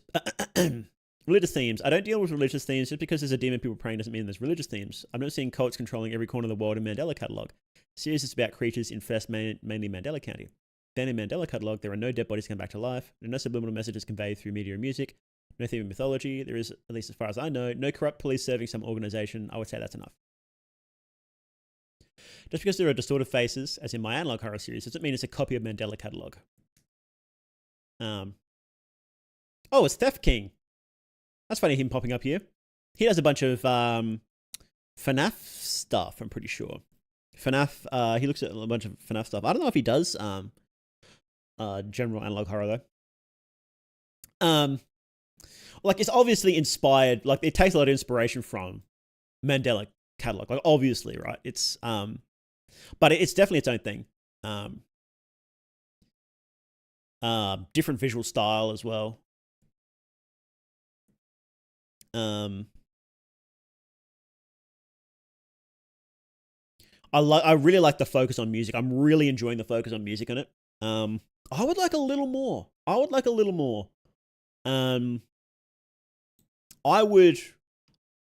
probably try and lean. You know, this is just coming. I don't know what the plan is. I don't know, you know, how many episodes are going for. I don't know, like, what Baroque Hour's plan for the series is. So, let's get up to, actually, hang on. First, before we get into constructive criticism, let's go let's go. What do we think of the story so far? What's happening? Let me get some BGM going. So far, we've got the Orpheus cult controls the world. It seems we're fairly certain they control the world. The Pope, every world leader, everybody's in on it. And we know that from the blood drives. The cult are stealing blood in order to fill up a big well underneath, what is it, the Del Frey? Is that what it's called? Something underneath that church in Venice. And they're doing that to resurrect, to bring Satan back and end the world, is what seems to be happening. For some reason that we don't know yet, they are broadcasting messages and telling people this. They're manipulating people through hidden messages in the Baroque Hour TV show. They're manipulating people that way. And some people can see through that, and that's a disaster for the organization because they send their crews out because that can unravel the whole plot.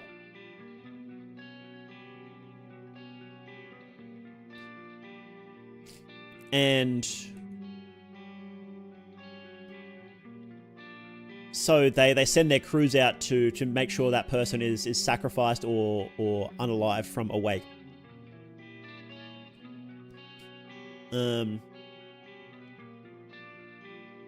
We don't know the reason why they're doing that yet. It could be that they need people who are suffering from awake as sacrifices. Maybe they need to be aware to be sacrificed, is what I'm guessing.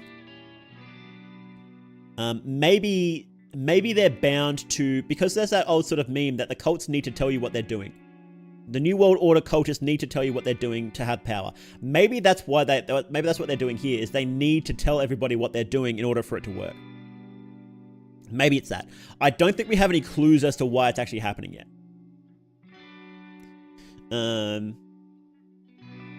That was such a cool scene. That was perfect delivery, I think. That was fantastic delivery.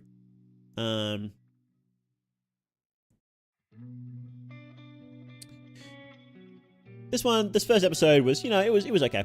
It was pretty standard sort of spooky video, but that's the first episode, right? First episodes are never amazing. Read something about saying what you had to let people know. Yeah, I wonder if that's involved in this. I wonder. That's kind of meh in terms of design. Like, they used the name Orpheus, but if they used Satan instead, it would have been the same. Maybe. For the most part, you're right. You are right for the most part. They do use footage from, it looks like a play about Orpheus. Earlier on, it used a lot more Orpheus symbology. Earlier on, it used a lot more Orpheus symbology, but afterwards, it has just been like, you could just use Satan and switch out the lyre for a pentagram, and it really wouldn't be any different. So what I like about it so far is that the editing is solid. It's great. The spooky faces are not very spooky, and I don't know how intentional that is. Like, it was episode 2. It felt like a comedy. It was funny. Like, this whole episode was really funny, and I thought it was like a bit of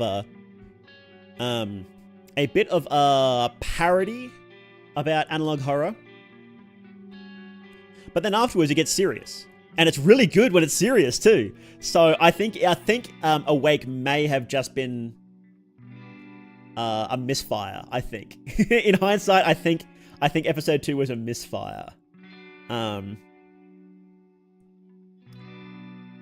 This one was a really solid episode. Yeah, I don't think the spooky faces are that spooky. I don't know how you would fix it, to be honest, because they're really integral to the whole plot now, aren't they? That the spooky face stuff. I think they need eyes. Eyes make stuff way spookier. If there's no eyes, it comes across as less spooky. This is how it is. Like, this is way spookier because of the eyes, but then the teeth make it sort of look kind of goofy, so I don't know. I think the pictures don't quite land for me. What do you guys think? What do you have any criticisms of it so far? I'd like to see more analog horror about Greek gods. That would be sick, yeah. You're right. I would like more stuff about Orpheus and bring that back around somehow. Because right now it is just, yeah, oh, okay, it's just the devil. Which I'm fine with. Like, I'm not saying that just using the devil is bad, because it is quite an effective tool for analog horror, as Mandela County proved. And like, scenes like this are sick. Like, I love this scene. It was great. You absolutely nailed it. Speaking directly to the creator here. Absolutely nailed this scene. Like stuff like this face it just comes across as more goofy than spooky, and it's hard to tell the intention a lot of the time, to be honest. This scene was good. I like this scene. I feel like you could have been a bit more subtle with the face. Nitpicking here at the moment.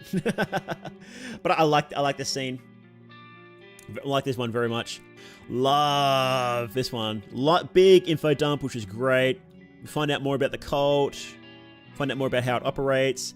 And then this scene, starting from basically here to the end, loved it. Just loved it.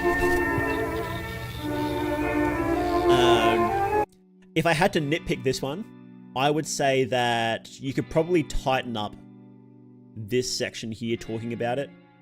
Although info dumps aren't bad, they're not bad in this genre. That's just a personal thing. So I try to lean away from info dumps, but people like it. People love info dumps. So,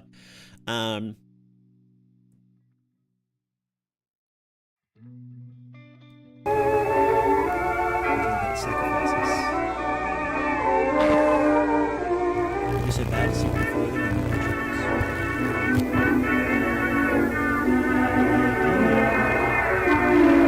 It's not bad. Actually, you know what? In hindsight, I didn't like. I would have liked it to hard cut before, but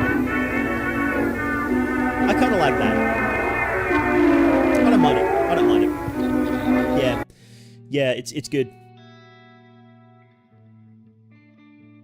And this ending, nailed it. Absolutely nailed it.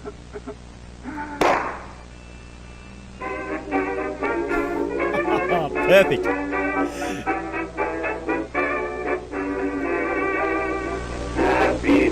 Oh, it's so good. It's such a good scene. Yeah, like, your editing's getting way better at this point than the earlier episodes. This crying over a picture is very... what's the not FNAF series about the animatronics? What's that one? It's what's it called? It's like FNAF, but it's not. It's based on it's definitely inspired by it. FNAF. No, it's an analog horror series inspired analog horror. Walton Files. Thank you, Permission Rose. Walton Files. So this scene is very Walton Files, with like the edited picture, the crying over the top. But, and you know, when I'm pulling up these references and these inspirations, I'm not saying it's a bad thing. I think it's good to reference stuff that works. Like, if you're gonna take stuff from anywhere, take the best stuff from the best series, right? Take the good shit from Molten Files. Take the good shit from Mandela County. Take the good stuff from Local 58, and then mix it up and add some different inspirations, like adding like the myth of Orpheus and that stuff, and make something brand new. And that's what you're doing here, and it's coming out really well. You've definitely improved over the series, and You're getting some impressive scenes. Like I'm impressed by some of these scenes, which is great to see. And it's not just you're just blatantly ripping Walton Files, because you're not. You're doing it. You're changing it up, and it's great.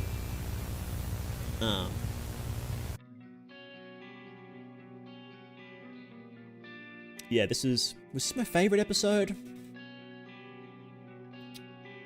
I think Elections might be my favorite overall. Yeah, I just don't think these faces landed. This might be my favorite scene. This sacrifice, how to sacrifice a human being. And this is a great shot as well. How good is this frame? Baroque Hour understands that you need good frames. You need good screenshot frames in analog horror. A lot of people don't get that. But you need to be able to screenshot this and say, this is sick. I'm going to post it on Twitter. I'm going to share it to my friends. Look at how cool this is. Nailed it. Absolutely nailed it. And you need that with analog horror.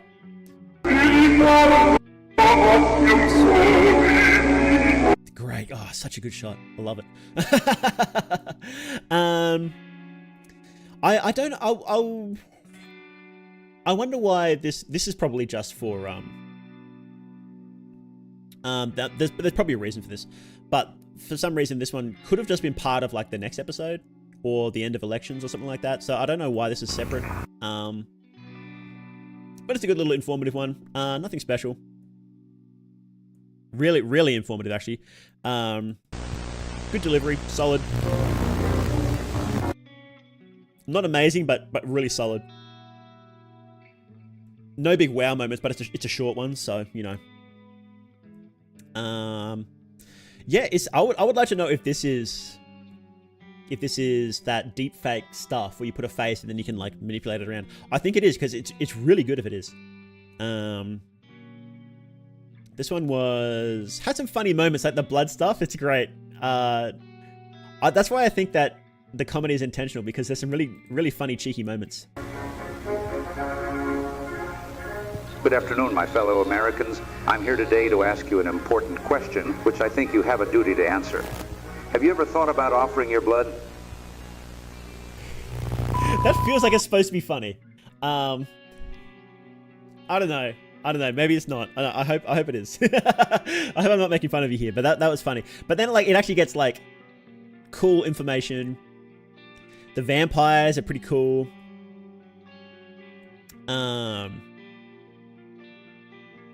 Yeah, no like big shocking. I think this was supposed to be this part here was supposed to be the big shock, the big wow moment of this episode. To hospitals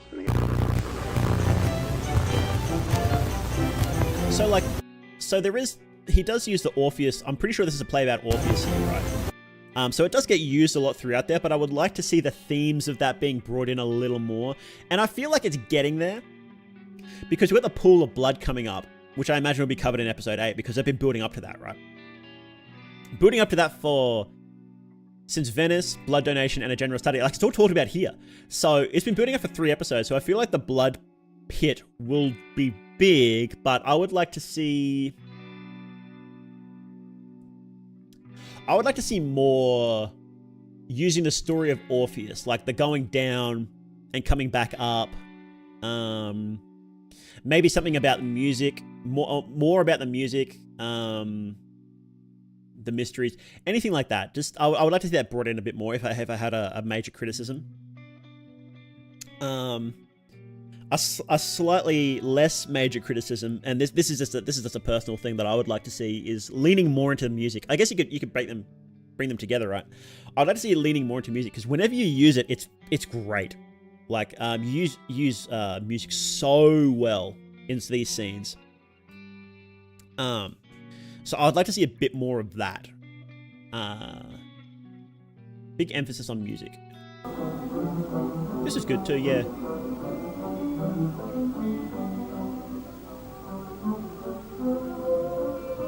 I like this scene this was a really solid.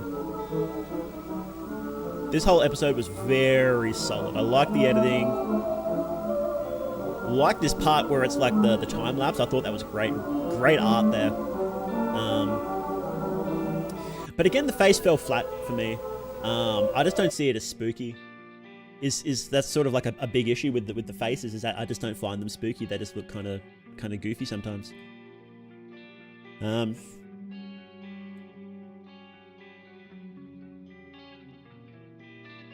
This was cool. This was a jump scare. I want to sit down a bit.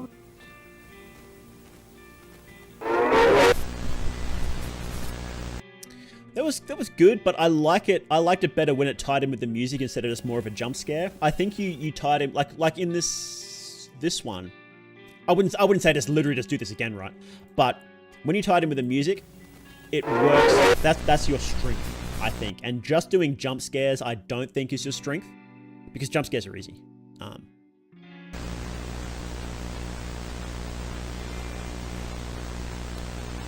But yeah. Great so far, really enjoying it. The particular jump scare shivers even the fourth time around, yeah. Cool logo. I love the logo. Did we get we had a clear shot of the logo somewhere, didn't we? Did I still have it up? Where is it? I've lost it. Hang on. It's right here somewhere. That logo was sick. Great logo.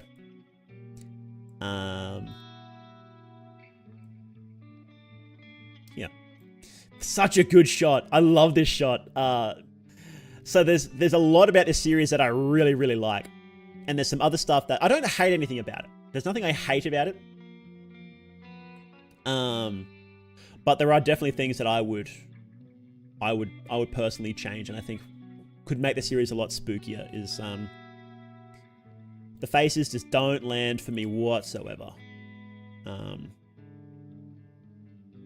Like, and it can feel disappointing when you've got this really cool build up, and then the faces, the spook just doesn't land. It just doesn't land. So I think that if you start landing the spooks a bit more, I think leaning, like I said before, I think leaning into spooks like this, which you nail, and like this one at the end of Elections, which you absolutely nail, leaning in a bit more to that stuff rather than trying to lean on spooky faces, which at this point, none of them have really landed for me. Instead of trying to lean on them as the spooks, I think that would be a smarter move to do that. Lean into your strengths. Get what's unique about this, and the unique part is the music, and playing into the music really well. Great music choices. Lean on that. You know, even after like a week after Mandela Catalog came out, everybody was sick of the spooky faces. Even in that, right? To the point where I'm pretty sure it was Alex Kister, where Alex himself started parroting it in his own joke videos, right? So I think trying to do the spooky face is just I would steer away from that as much as possible. I know it's part of the series now, but you know, you can't exactly change the series. You had to, you know, you've got the series, right? But I don't think they're effective scares, is what I'm saying. You have more effective scares in the series already, so I would use that more, basically. So, but the thing with the faces is attempting to keep the more human features. That's usually what unsettles people, the more uncanny valley. Okay. I feel that the spooky face didn't do it, then you could lean more into music. Like, I'm sure there's a specific tone that makes one nervous. Oh, yeah. Yeah. I mean, there's the, what do they call it? The shepherd's tone? That'd be great to use in a video. When was the first time we see an Awakened? Did we see an Awakened in the first episode? No, first episode was just spooky editing, I think. Yeah, first episode isn't like any... First episode is the Baroque Hour video that gets played, I think. And then we see it... here. Well, he contracted Awake Syndrome, but he hadn't started transforming yet. But then he got sacrificed. So he's a sacrifice here. And then he actually gets up. I don't think we actually see someone die from Awaken until... Oh, here, we see these pictures. Yeah. So we see a bunch of pictures here in episode 3 of awake corpses.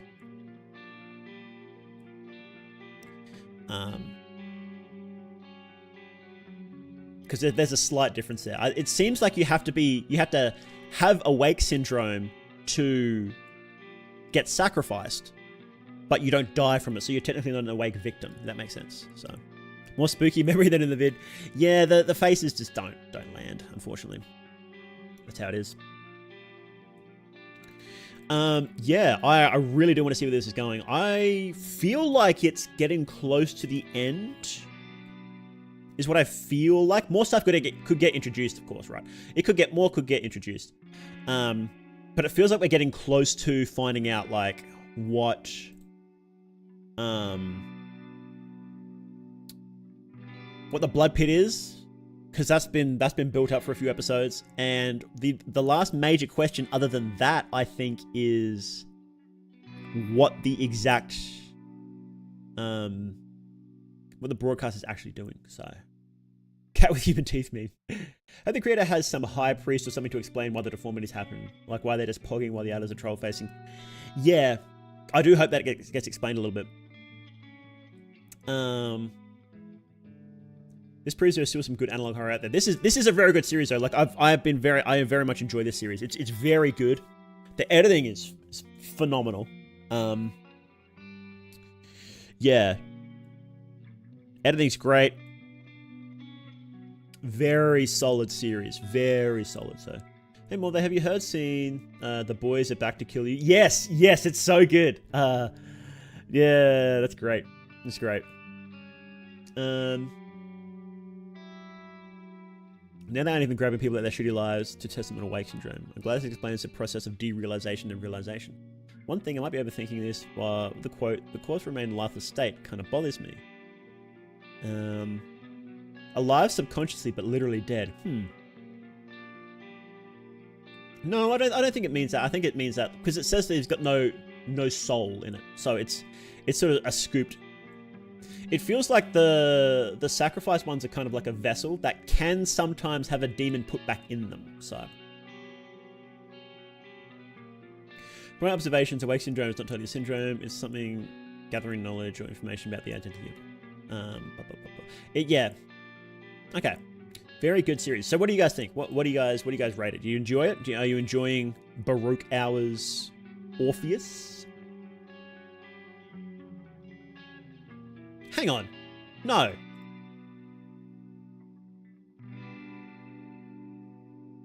This guy's Orpheus.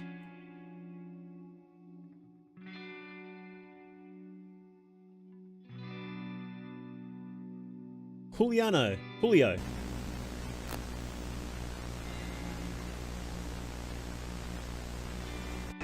He's doing the Orpheus thing. Oh, okay. This feels like this might be the Orpheus thing. Because he fell into the hole and they can't find him. Oh, no, he died. That's right. Okay. Scratch that. He wasn't doing the Orpheus thing. He's dead.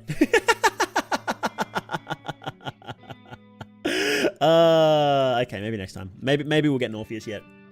Give us an Orpheus. That would be sick, right? Episode 8, give us an Orpheus.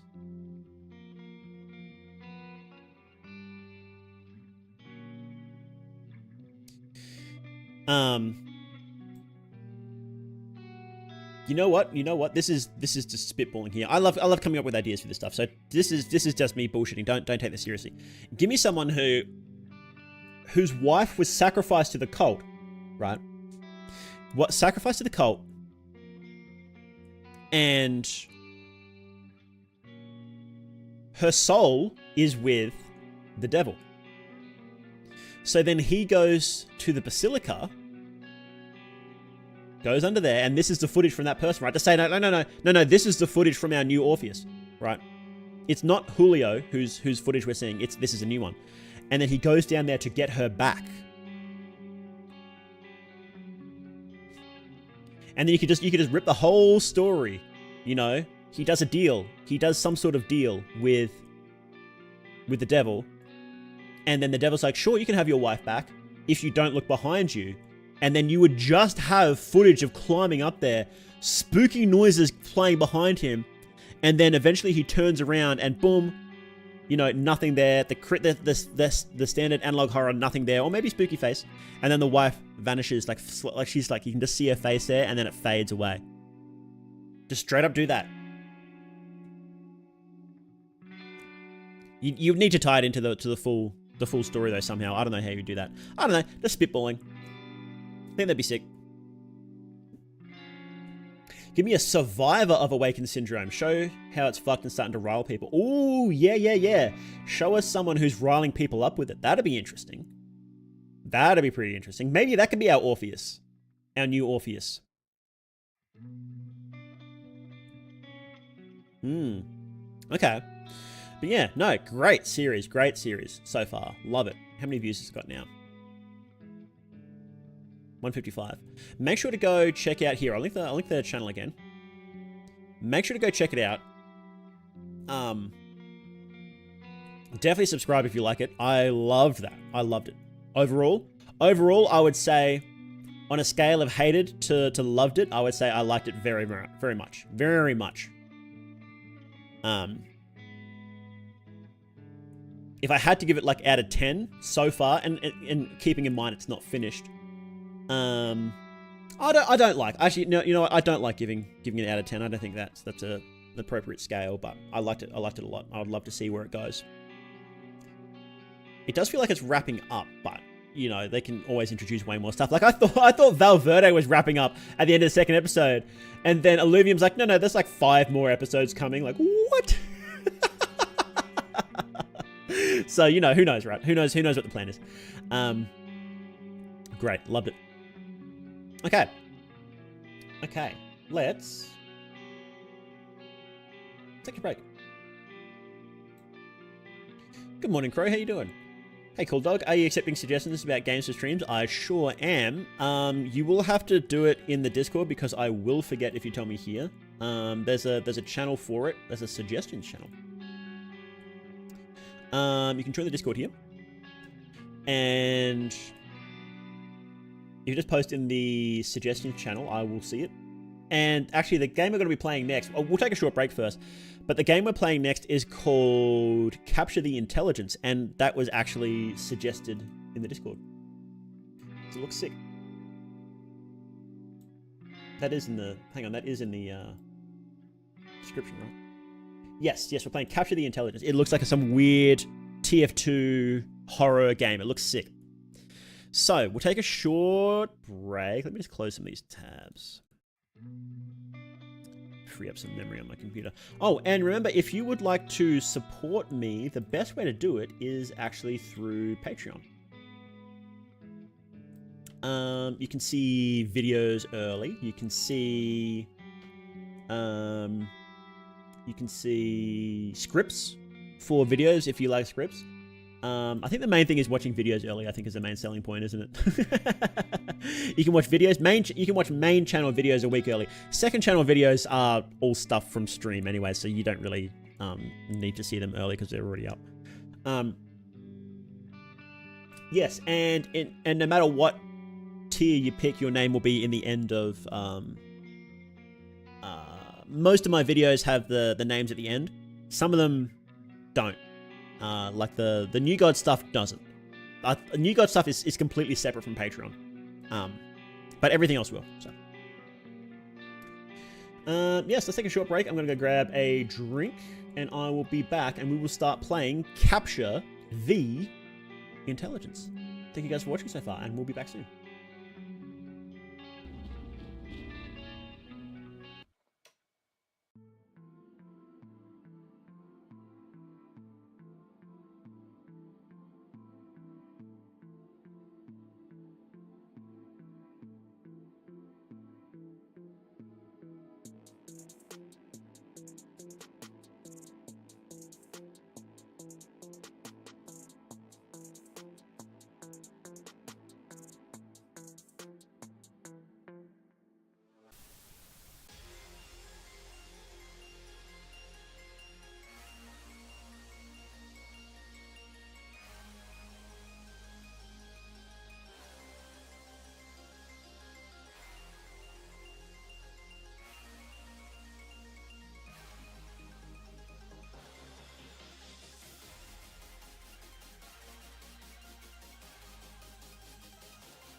Nom nom nom nom. What are you guys talking about? Are you betting that I'm going to come back with chocolate? I can't believe you guys would say that about me. I'm a good boy, thank you very much.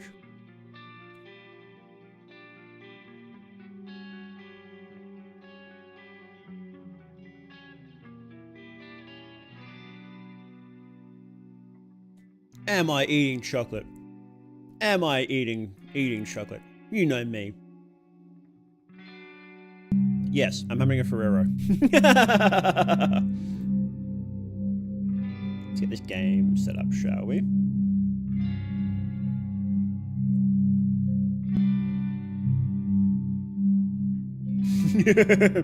You will eat the Ferrero.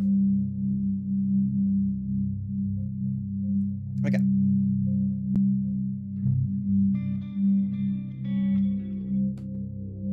Let me have a sip. Have a quick sip. That's must. Should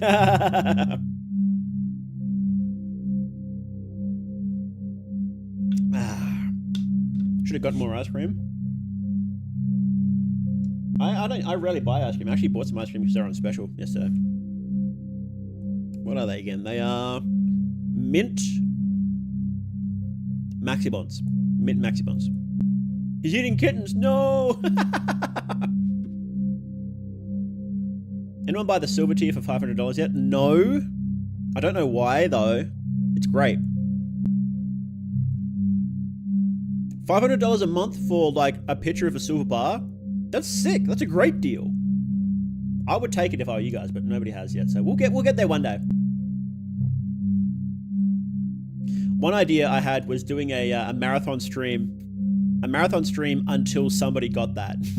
I think that'd be really funny. One day. A marathon stream until... I need Patreon alerts. I wonder if you can get Patreon alerts on stream when somebody subscribes to you on Patreon. I wonder. I'll look into that. And we might do a marathon stream. Can I sneak in a Fear and Hunger question? What's the real world equivalent interpretation of the Fear and Hunger mind meter? Been curious since it balanced magic and also fear.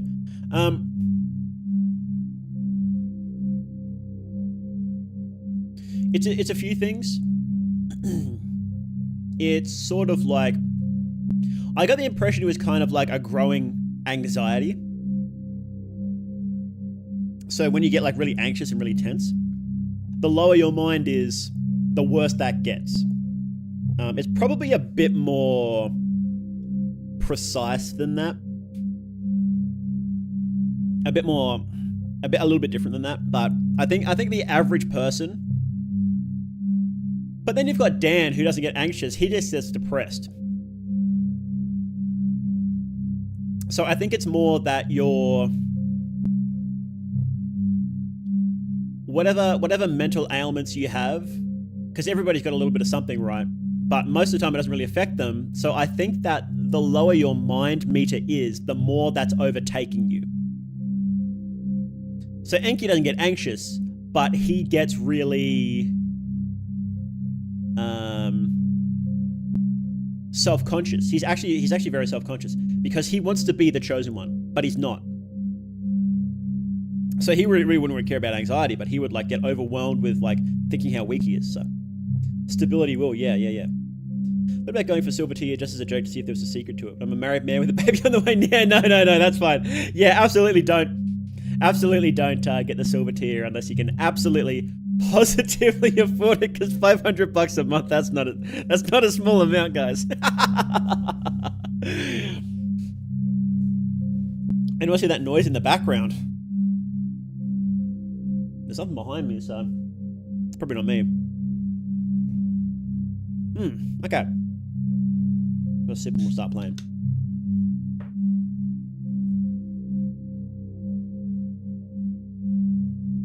Okay.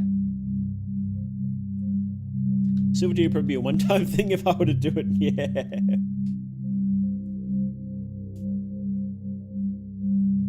Don't make enough to do it constantly. Look, just secretly, between you and me, it's definitely a joke tier. I don't expect anybody to ever get it, so. You know, in business, there's a thing where you should have something that is ridiculously expensive in your shop and make it like front and center so everybody sees it, so that they think that your shop is fancier because you're a person who has something that valuable. It's a psychological trick.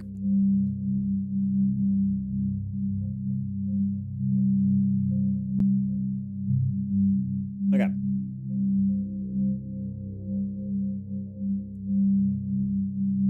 And joke tears are really funny. So, okay. So, this is called Capture the Intelligence. It's a TF2 themed horror game where you play as the spy trying to capture the intelligence, and that's all I know about it. I saw some screenshots and I didn't want to get spoiled. Somebody in the Discord recommended it to me, and I'm like, okay, I kind of have to play this because it looks crazy. So, and yes, of course, flashing lights, loud noises, distressing imagery, and jump scares. It's a random indie horror game, right? So, Amisa's blew the game. I wonder, actually. I guess we'll see. Or Interloper. Corny horror game made by Nixlers. It was an average night. The kind of night I figured I'd hop on Team Fortress 2 and play some Spy, as I'd done so many times. I got on, checked the server list. Somehow there was only one server on the list. A server titled simply Capture the Intelligence. I figured it would be worth a shot, so I joined. I found my spy in a dark, vacant room with winding hallways and a rusty, droning ambience. What kind of server had I just joined? Trying to exit the server, I discovered I was stuck. All I could do was capture the intelligence. So I went and looked for the intel, hoping ending the round would allow me to leave. I held my breath. The server list was empty, but I felt I was not alone in this sinister server.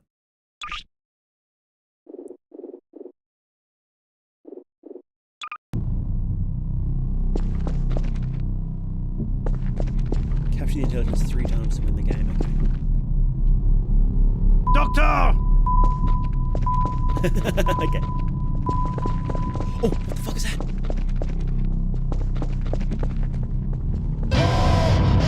What? What?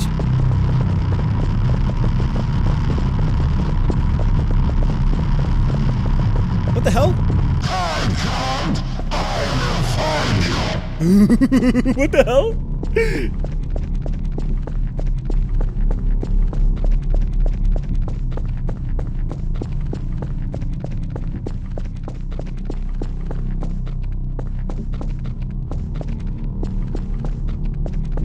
We have taken the enemy intelligence. Okay, dismissed him, okay.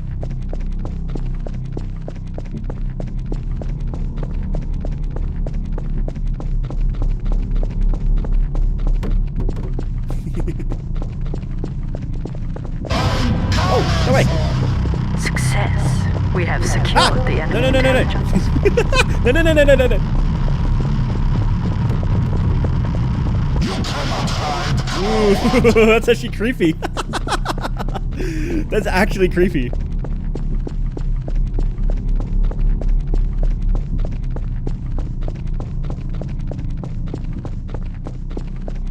We have taken the enemy intelligence.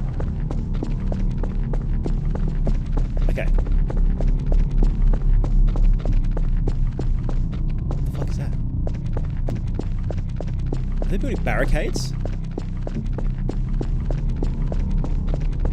Success. We have secured the enemy intelligence. They are building barricades to slow me down. What the hell?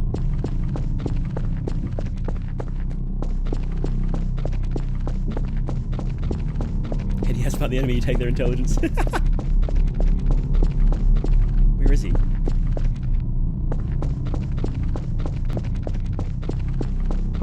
There is heavy.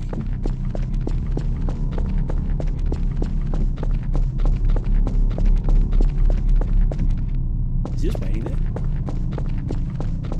We have taken the enemy intelligence.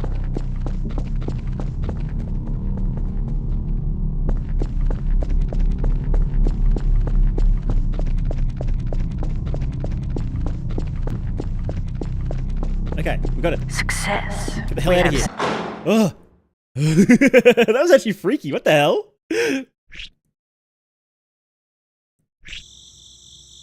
Oh.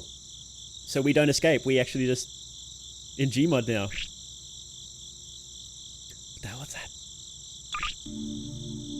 Find 5 gas cans to fuel up the Jeep. Where's the Jeep?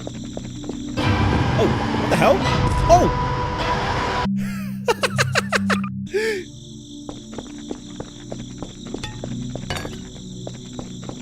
Okay.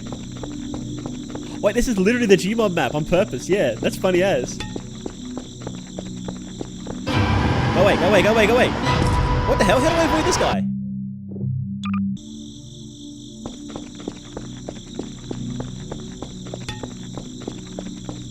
Doctor!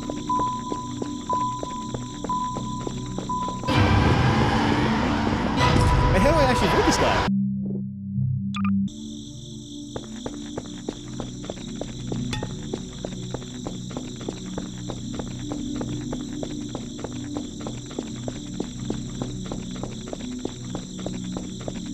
Bottom of the screen gives you hints, does it?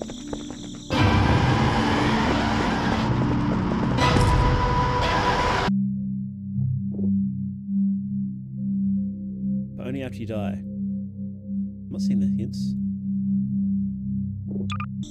Oh, hiding won't work here. Either stay out of his range or make sure you can stun him. How do I stun him? Use the doctor button when it's close to stun him. Oh, okay. Medic! Oh, okay.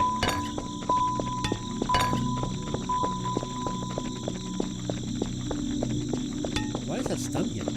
Medic!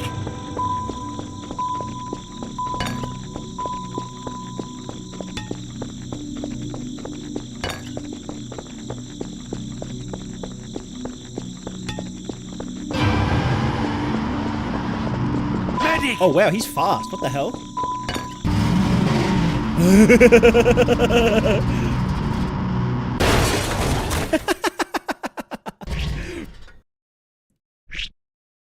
Okay.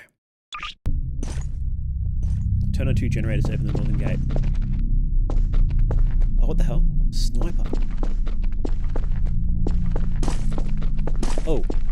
Pyro?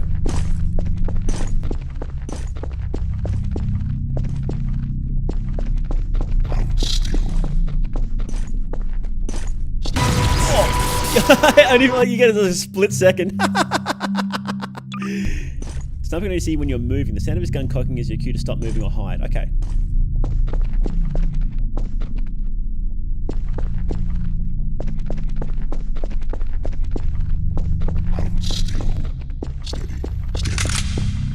Okay. Doctor!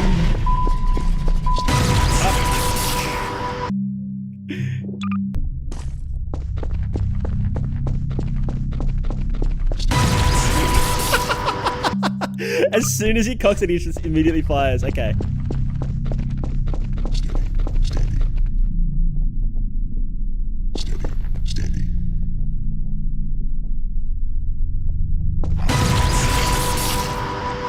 How am I supposed to get past this guy then?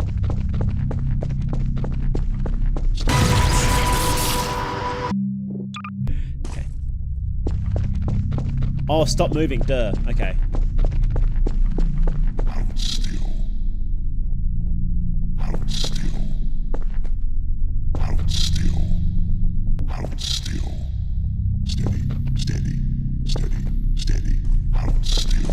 He must have been a hold still though. No. Oh fuck, is Pyro coming straight for me? Am I dead? I'm dead. What's wrong with Pyro? Medic!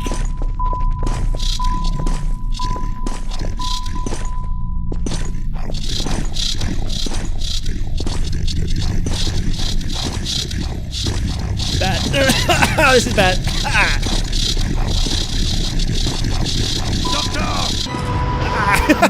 Okay, we're gonna. he is literally telling you to hold still, isn't he? Okay, we need to go faster than this.